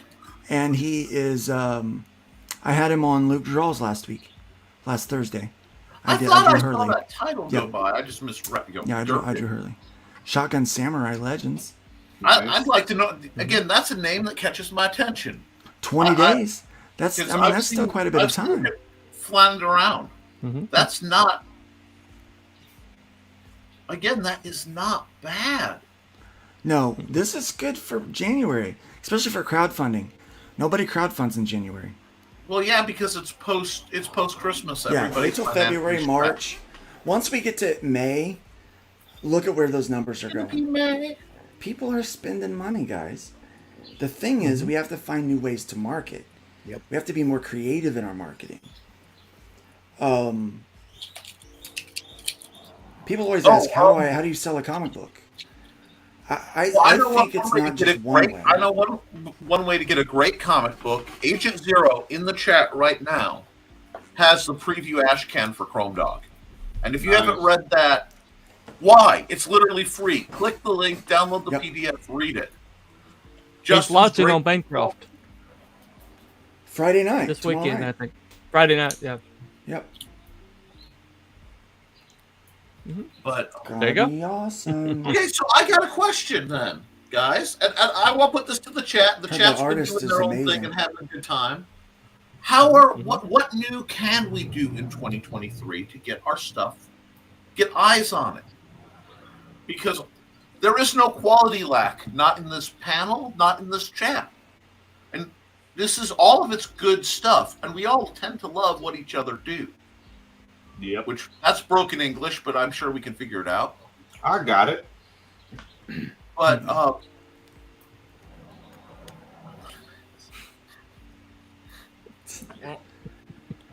what new venues, what new ways of promotion are you guys using to get the stuff out there?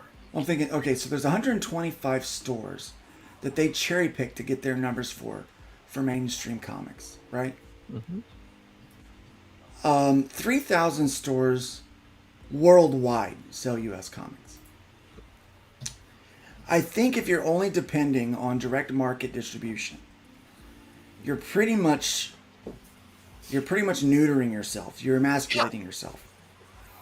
There has to be something else. Conventions, I think, have. That's a good idea, Wolfbreaker. That could be a really cool show. Oh, what is it? Doing a live stream where you actually just show first couple pages of your book and answer general questions. We've been known to do that here, and I think that this format that's evolving of shows more like us than the straight shill shows. When we talk about the book, not necessarily the campaign, do far more to advertise than this is my Kickstarter. It ends here. I am asking for this much money. Oh, these are the perks. Yeah, that's the point. People want to know that you got personality, which put that comment by Hojo back up. They want to know you got a personality because they do want to spend their money. They just don't want to give it to corporate greed. Yeah. Right? Talk to people. YouTube is a great way to do it. We see a lot of people selling their books on YouTube, but YouTube just dropped me like 200 and some subscribers in 2 days. They're going through and killing accounts. I don't know what's happened. So YouTube is not being very friendly for small campaigns. I will tell you this: YouTube does actually tend to do that to campaigns of people of certain political. I don't normally lay that kind of thing on the line, but if Nick admits it, you know it's real. Right, because I try to be moderate. I follow a lot of, we'll say freedom dispensers.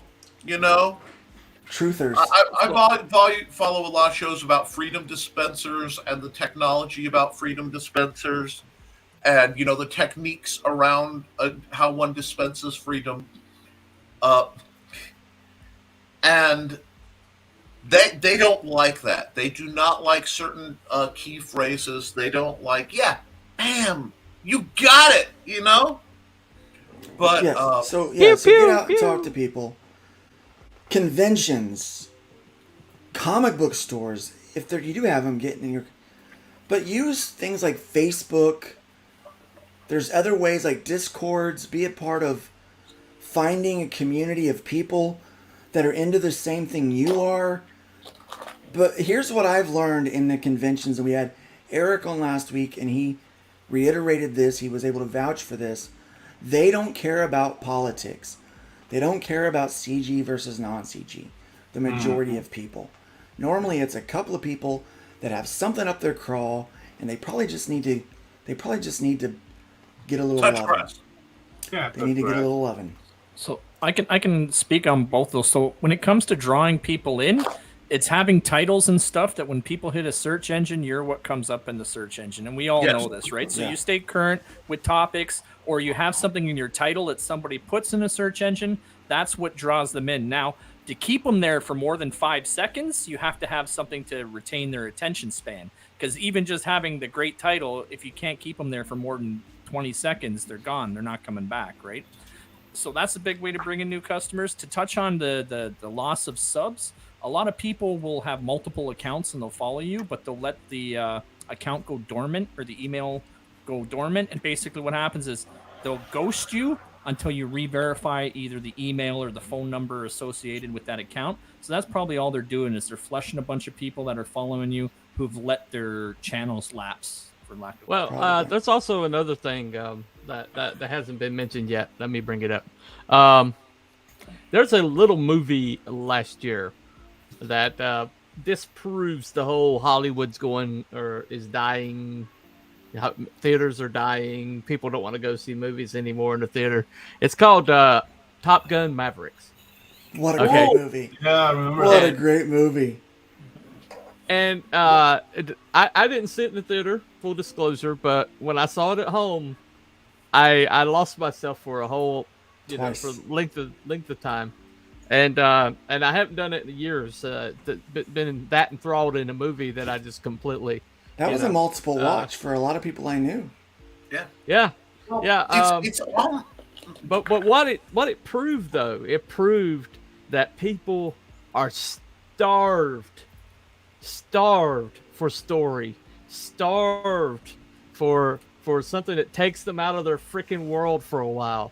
I mean, it's like everything's designed to keep people in the moment now, and won't let them like explore and go somewhere else in their heads. Make you feel bad and make you feel afraid of the world and everything's falling apart and you're to blame for it. Yeah. And here's the last guy that should be a protagonist in a modern movie. Okay, he's older, white, straight, male. Okay, and it's like that's the last person they want to promote right now, and yet that he was the most compelling protagonist last year. He was flawed. He was interesting. He had my friend Craig pointed out this moment in that movie, and it's like this moment of subtlety, okay, where his love interest is looking, sees the young man named Rooster, who happens to be Goose's son, right, and he's like having fun with his friends, playing the piano, and he's playing the same tune that the Goose played in the first movie, and Maverick is out there just like gutted, looking at him, and she looks out and sees him out there, and she goes, "Oh."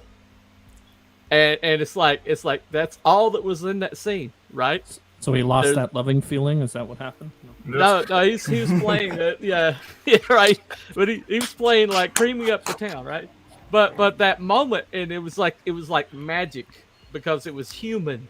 There was this connection that was made, and that's what people are just begging. Yeah, there was nostalgia, right, but then there was also a passing of the guard in a very natural and organic way. I can't wait to see the next one with the son and the new guy. Right. I want to hear their story now. It passed the guard very well. Another thing that's doing really well on Netflix is that 90s show. Another show that did nostalgia and news story very well. It was entertaining and it was funny. I laughed and laughed and laughed. I was not a weed smoker in the 90s. I never partook, right? But the fact that almost every episode was they lost the stash bag and they had to get it back, right? So grandma and grandpa didn't find it. You know, that was hilarious to me because life was a lot simpler back then, right? And it has a very diverse cast, but it's not about the diversity of the cast. It's about the characters and who they are. You want representation should be representative, and then that's just how it is. It goes back to you want to show different orientations. You can either handle it like Glee, where every episode that's a major talking point, or you handle it like Teen Wolf, where it just happens and you move on. Yeah. Maybe we should start representing humans. Yeah, that would be awesome. Huh. Randy, do you think we can do that? You rebel. Yes. Make people feel something. That's cryptid erasure. You know, that's what I try to do with hybrids. That's kind of been my... And you guys know that. You've read the books. You know they're awesome. You know? R.I.P. Well, you know what? I want to get back to something before we lose it. If you want to promote your book, guys, I'm going to tell you all a secret. And this is the chat. The people here who know this because I talked to them. I'm on the chats that Luke has made where everybody, talking about if you have nothing but being a carnival barker, if every time I see you, it's just, here are my links, my comic is awesome, here are my links, my comic is awesome.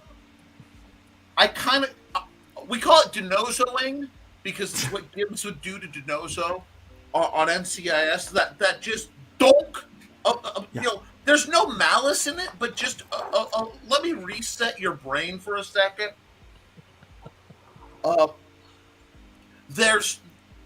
You have to be a human. And if you are nothing but if you're online and all you are is a QVC commercial, right? People are going to dislike seeing you. It's sort of like my policy on no skip ads. If I see something online and it's a no skip ad, I know they paid for that, which makes me dislike whatever that product is. I'll be so serious. If I can't skip that commercial, I block it. I'm like, no. You know what? I want to remember which of you jerks want to waste my time. That's the rebellious side of us, right? A lot of critical thinkers is like, I don't know what you're talking about. So we're actually streaming right now to the Indie Comics Connector, which is my group on there. It is growing exponentially. Yes, it is. It is. I mean, it is. To hold of. Now we get the people in there that are carnival barkers. Yes. And Nick is one of the moderators in the chats, and he has to help pull them aside and say, "Look." But I spend most of my time assassinating bots. Yeah. I mean, so we try our best to communicate to people. If you want to market your book, you've got to do. Look, social media is where people are, right? You've got to go where people are to market your book, but you have to engage. Not only do you have to have a good product that people want, but you have to engage with your potential audience. Yeah. If you have a a comic book that is about monsters, and you're going into and you're marketing to a group of people that all they are interested in is comedy, it's not going to work. They better be funny monsters. You know, they better be some zany Randy Zim grade, Sunday funnies monsters. Yeah. Don't constantly spam those groups with your link to your show so people will come watch it. We are very consistent with Nerd Bacon. This is number 51. Yeah. Next week will be number 52. As you can see, I'm packed behind me. Next week, I'm either going to be in the new house or I'm going to be at my brother and sister-in-law's streaming from there because I want to be consistent with this show. The reason why is because, have we talked about selling our books one time here today? No. The book's not even for sale right now. The promo we ran was for someone that's in the chat. Yeah. Right? Because what's most important is that you guys get to know us and we entertain you. We want to be here and give you the news. We didn't say, hey, this is what's going on, guys. Because we need to build a trust relationship with our audience. People don't have that anymore. They have felt like they have been, especially in comics, that they have been disrespected by the people that make their. When we said, hey, we don't like that you did that to those characters. I like the old classic ride. I don't mind the new ride.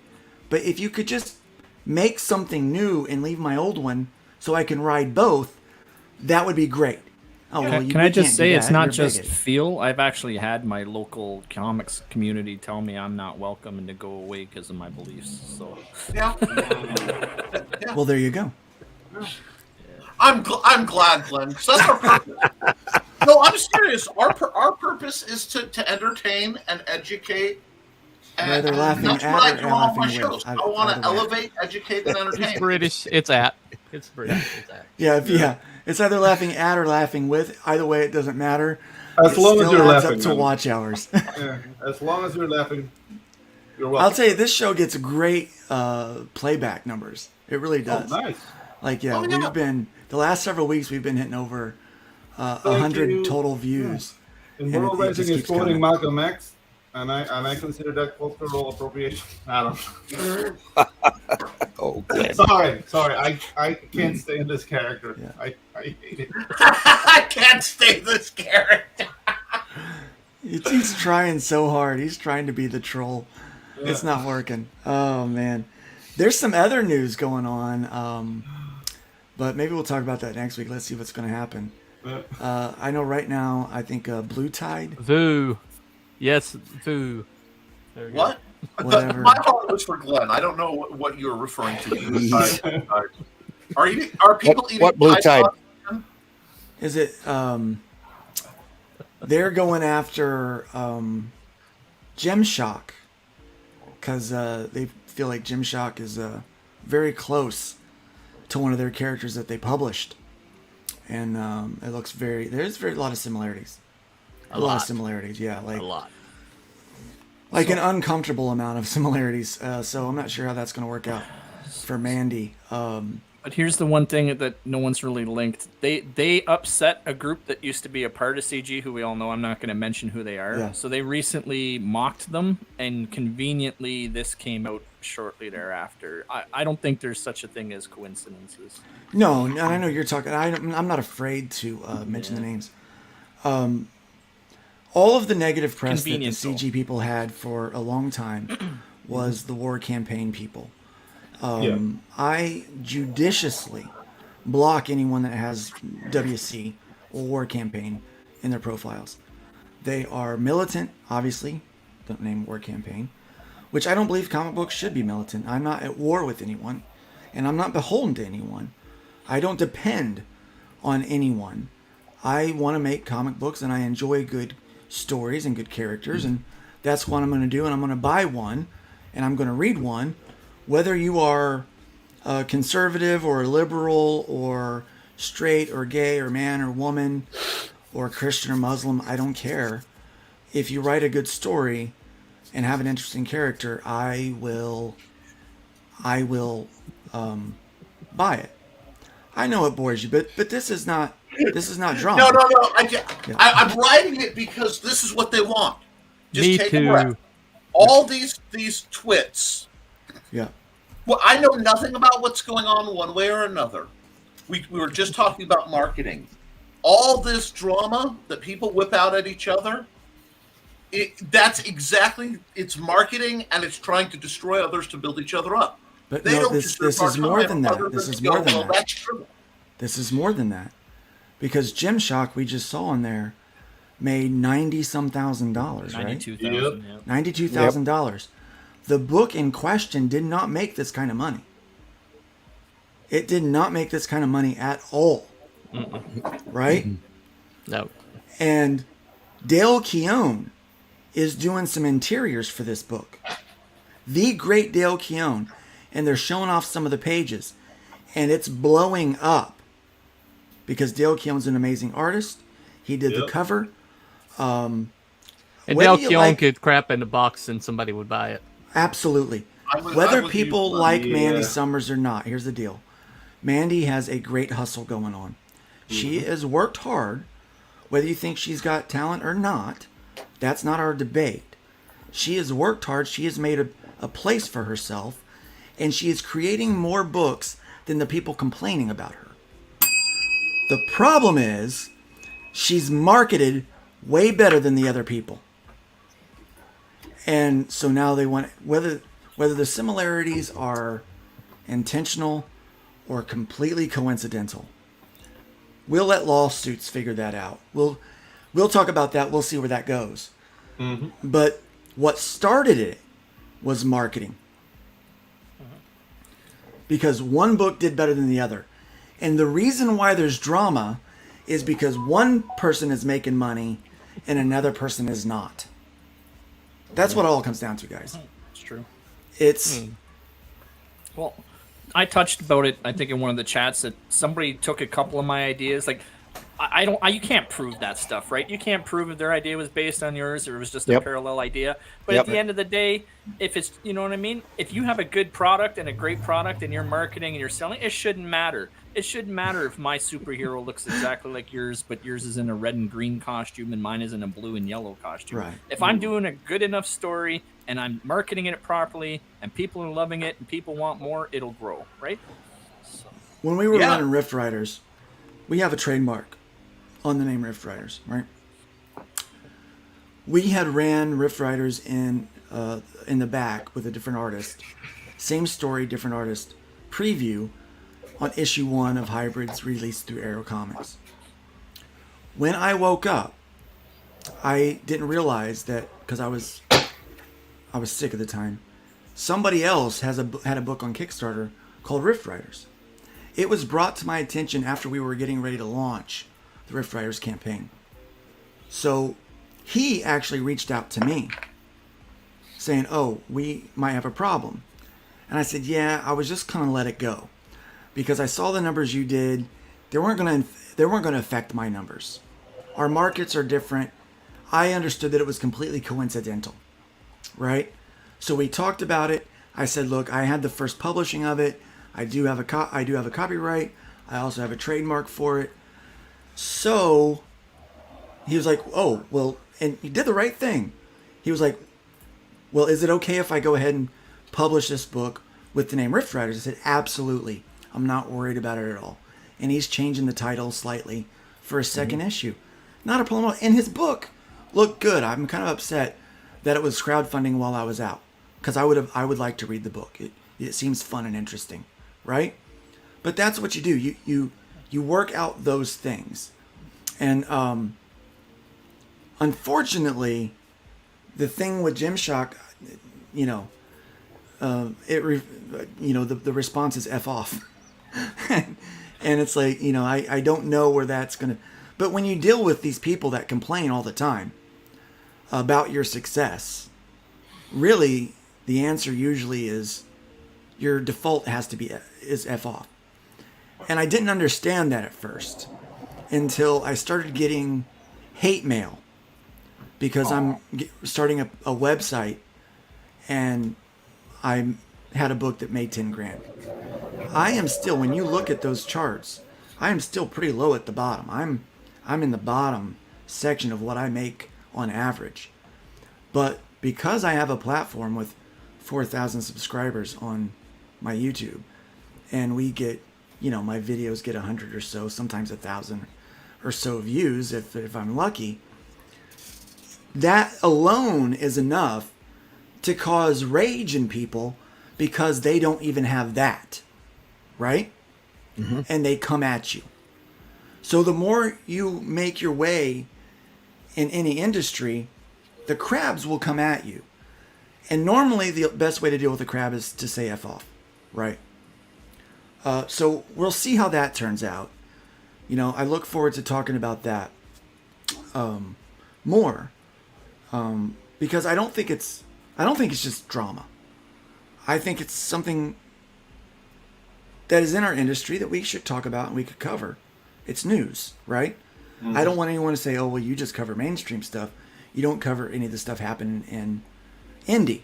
Well, I want to cover that too. I want to cover all the indie stuff that is happening. And that's one of them. So there's a couple things. My advice when you're marketing, make sure you're trademarking and copywriting your product. Okay.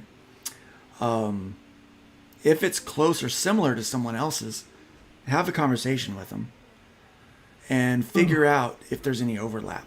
If their design could have influenced you in any way. It's possible. It really is. A lot of my I remember what was it, Nighthawk, from Image back in the day. Mm-hmm. They had that weird cover where he's all like butt shot up at the top and head. Shadowhawk. There you go. That one. Yeah. Mm-hmm. Shadowhawk. You mentioned butt. Anyway. That's Wolverine meets Batman. Like, how is it? I mean, it's this. It's actually Hot Girl. I did talk to Valentino about it because I've got a character that has a helmet that's very similar to that, and he explained to me that he didn't pull it from anybody but Hawk Girl.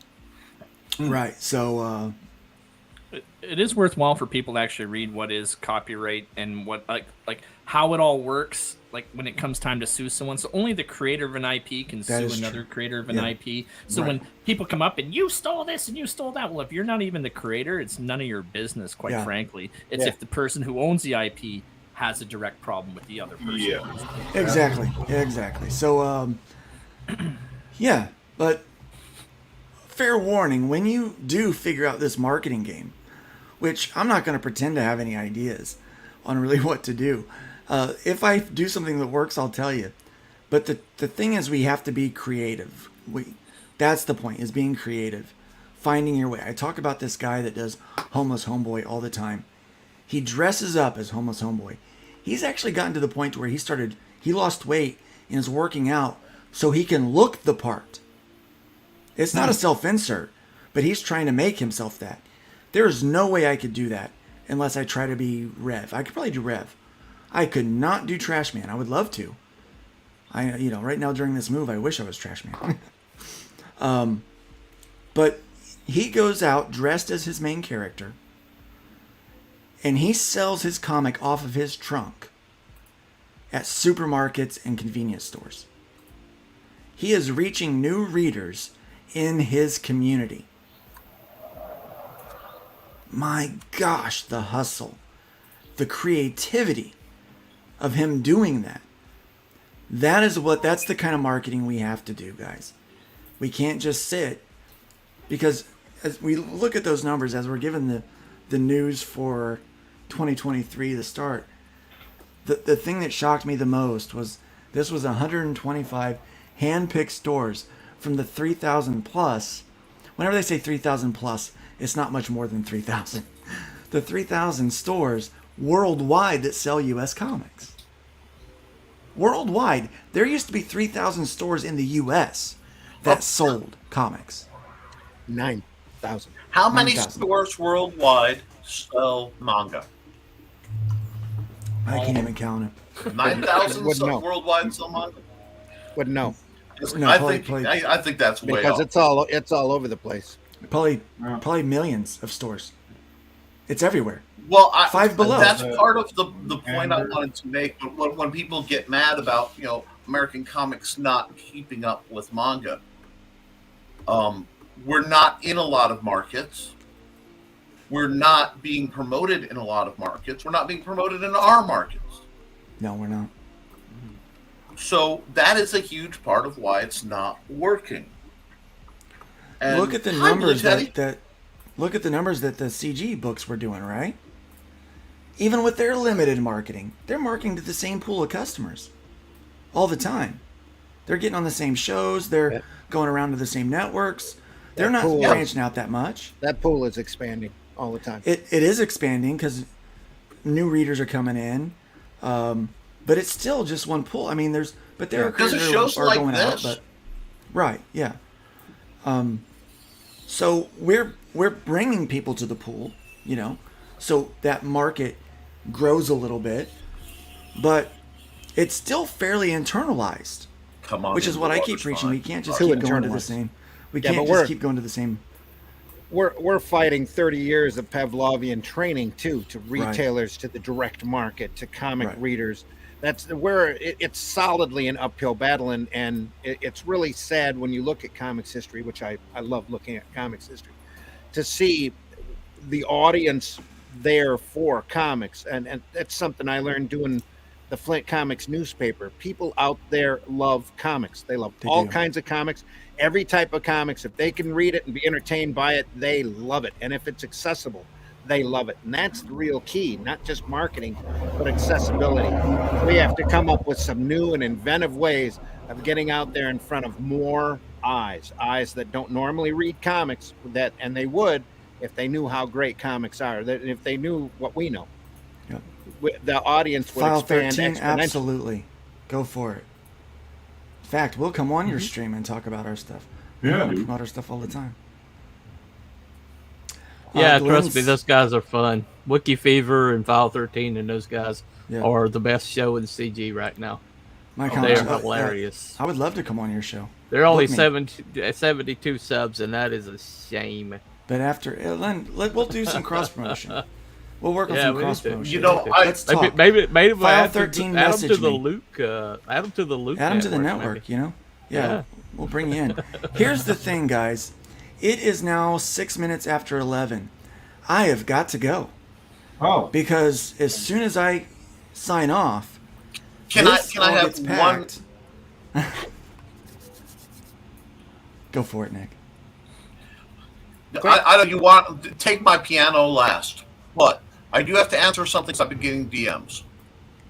I know a lot of folks are stressed out about the game. I know a lot of people are worried about Fund My Comic, and it is one. If you want to know about Fund My Comic, please, by all that's holy, stop messaging me and message Luke. Yeah, I don't know. I will answer your question. I mean, I want you guys to understand that is out of my bailiwick. I haven't said that this episode. It's necessary. Nick But has nothing to do with game. Fund My Comic. And I want to. I wanted Fund My Comic to hit, and mine to be the first game on there, so that 20 years later, when people are talking about how it rose up and dethroned IGG, and came up and stone cold stuttered Kickstarter. Here's the thing. It I want will to say, yeah, my game dethrone IGG. It will. For comic books, it will. But okay. Here's the answer about Fund My Comic. I want it is that up coming. There. Now, Luke may end up having to either fund the trade paperback, my game, or both somewhere else because of things beyond his power. That's not on him. He's done everything he needs to do that I know of to get Fund My Comic going. It's all the technical stuff, and there's been a lot of pushback from legal and banking stuff. It is but right I now. don't want... Okay, let me explain this. It is squarely in the hands of the developers. So when you run a site like even a social media site, when you have users and front end content, you have what you create and then the front end. When you are doing a single crowdfunding site, you only have to have one API, one patch to talk about all the stuff you create to put into the site. And that's all you got to worry about. What we have to do is we have a front end and a back end. And there are APIs for every feature that is added. Those APIs communicate back and forth. There's also other APIs that take the information populated on the site to put into other parts of the site and can also be fed into things like Indycron.com and things like that. Okay? Creating those patches can take a lot of time, and that's what's happening. The stuff that had been worked on, that had been tested, once deployed, broke. All right? It is a lot harder to tame the site than what was expected. Surrendum is working on these things, and they are re-releasing a new timeline. Okay? They hope to start onboarding people to start building campaigns as early as this weekend. And I know we keep saying next week. But with this, it's so hard to tell, guys. We're doing something nobody else is doing. If this was freaking easy, all of you would have your own crowdfunding website, right? This is hard. This might be as hard as trying to relearn how to walk.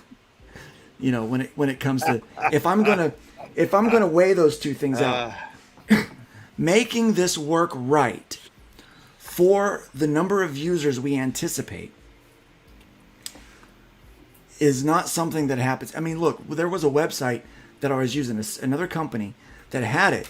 They implemented a feature they had already written, and it broke their whole code. Right? So that's what we're having to put up with. Now, we don't know what the timeline is going to be for Fund My Comic, realistically, right now, to get up. But when it gets up, it's going to be glorious. But we can't slow down on we were supposed to launch 2-3 books already in January. That didn't happen. So we are reevaluating after this move, and we will launch the game either on Indiegogo or Kickstarter. And we are going to launch the trade paperback of The Killing Field with it, okay? Because we want to have Volume 1, Volume 2, the game, the Quick Play, and the Quick Play Volume 2. So we're going to have 5 different books available on this one campaign. Okay, guys? It's going to be massive. And the thing front and center is the game. Because 3 of the 5 are the game. It's game features and functions. It's the Quick Play Volume 2, and the core manual. With that, there are a limited number of custom dice and dice trays that are going with it as well. So we've got really cool stuff going. It is, with this move, it's been complicated because it was unexpected. But we're reevaluating all these things, and you know, when you take shots, you know, when things come, you parry. I want to explain something else, because there are some people who are worried, and I will always, whenever I have the possible, if I have questions asked in the DM, I will respond to them publicly, because if somebody's thinking it enough to message me, somebody else is thinking it. Part of the reason why I'm getting impatient after 3 years of trying to get the game out. The reason I am personally pushing that we get this out one way or another Luke and I had kind of agreed on a deadline a long time ago. Yeah. And what's going to happen is, because of, had this launched when it was supposed to, it would have been about the middle of when Luke was asleep. Yeah. That was the original plan. And we would have this all in place when it would have been all in place when the OGL hit. Because I've been watching this come for 20 years, and I'm like, they're going to get stupid. And I've been warning people. And now that it hit, what's happening is a whole bunch of people who've never made games before are scrambling around to make new games. And if our game doesn't launch in a window of the next, it's basically month or two, we're launching in 2 weeks. come. The deadline, I believe, was March 1st was the discussed deadline. Yeah. If we don't launch it by then, we will be drowned in a field of literally thousands of people who got fed up with WotC. And it's like we were there first. We've been there for a long dang time. And it's one of those where I get a little annoyed from the well-meaning people who think, "Are you sure Luke's actually going to take care of you?" Because I get that. You can look up how many comics Luke's put out since he's woken up, and how many major products he's done for other people, and new contracts and crap. This is different, and it's coming because This is big. It's not easy to make a game and make it and sell it successfully with a comic series. Who else is doing that? We are we're doing something that's not been done. When people talk comics, they talk about mutants and masterminds. Basically, that came out in what, 80 something, 90 something. I'm a little fuzzy on it, but 30 years since the last really well-known superhero-aligned gaming system came out. That is a long dang time. And yes, it is a little niche, but it's due. It is coming. And then we're going to see what happens. What kind of game is it? Wolfbreaker. It is a slightly rules light, highly tailorable, fast to play, easy to understand game that at its core is a modern game. So it's a modern setting that can be modularly plugged in. The flagship line of it is the Hybrids RPG, where you become a normal person in Luke's universe. And then you get to decide or find out, depending on how you play, if you have superpowers and how that's going to happen. It is a great game. You can see quick plays from, it's been several years now, but you can see the quick plays when we were launching that. You can get the quick play through Luke Stone Studios. It'll ship next Friday. It's still there. It's in my hand, folks. You can get it. We're working on making digital work so that we can get that out to you so that people can get into the game. A lot of stuff is coming. You know what? Kind of. It can feel a lot like Nick and I are fighting over the price of the digital, by the way. Nick, I don't want to put you on the spot, but if you need animations for your game to piss off WotC, talk to me, baby. Because that really pissed me off. Yeah. So, any spells, any special powers that need some animation within your digital delivery system? Right. So I would love. I'm glad you brought it up because I did want to announce this. Mm-hmm. I will just out now. In 2 weeks, we're actually on Thursday morning. We're going to launch the campaign from Nerd Bacon. So that's going to be part of the Nerd Bacon show. We'll have. My anticipation is Indiegogo, because Indiegogo will give us 60 days. I think we need 60 days, and we need in demand. Okay. So that is the goal. I'm just saying, in 2 weeks, if Fund My Comic is ready in 2 weeks, then we launch on Fund My Comic. Okay? Right. But if not, we launch on Indiegogo. I'm going to say this right here. I would rather risk making less money, theoretically, because it's a new thing. Yeah. To go into Fund My Comic, because I believe in it as a project and a title, and I believe in supporting independent creation that much. It's not just that we're selling all of Awesome. it. We're selling hybrids. We're selling the platform. You're selling the whole deal, and then you can go channel shopping with multiple people, all pushing the exact same thing, like all of us basically coming out. And we've got a network, and so what we hope to do, I will this weekend be talking with the people in the network about that Thursday, multicasting to everybody's channel, and doing a big Nerd Nation. A Bacon Nation crowd launch party, because that's one of the things we want to do in our network. We've done that before. We've done these multi-channel streams where we all go out to everybody's YouTube. Dear God, and that's why we work so hard to build it. Doesn't suck. That's right, and that's why we work so hard to. That's why we work so hard to do a build each other's channels up, because building one network doesn't make sense to me. It just doesn't, because that's bringing everybody into one channel when everybody has kind of a different niche. You know? Yeah.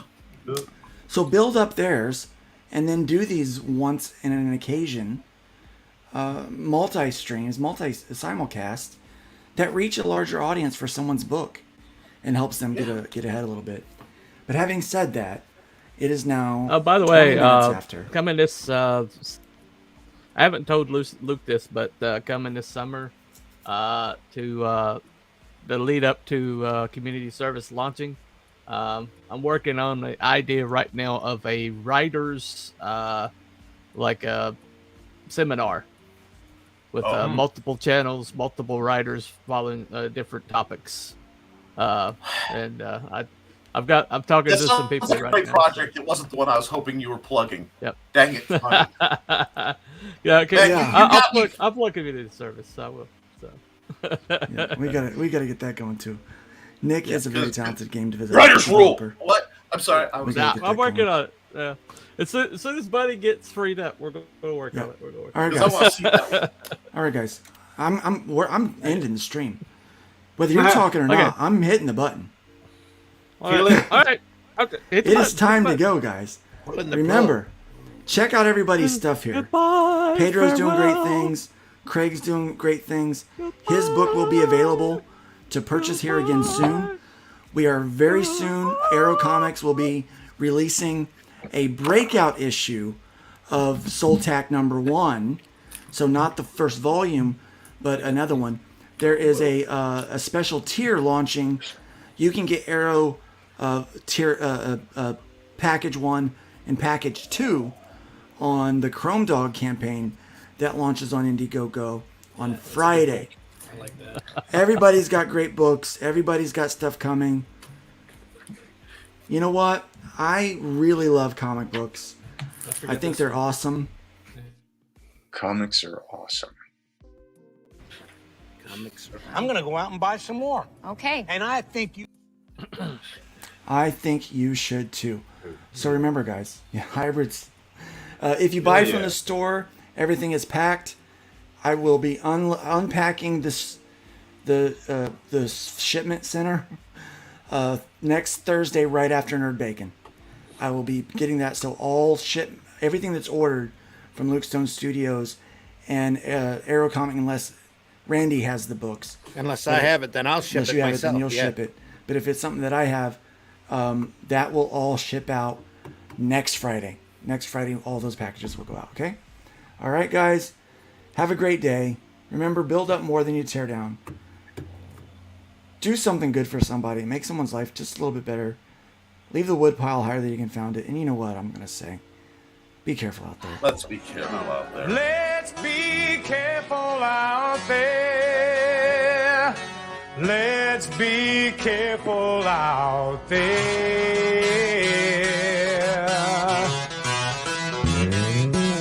We had a 187 at the 7-Eleven on the corner of 4th and Main. 2 Caucasians of the male persuasion put a bullet through the cashier's brain.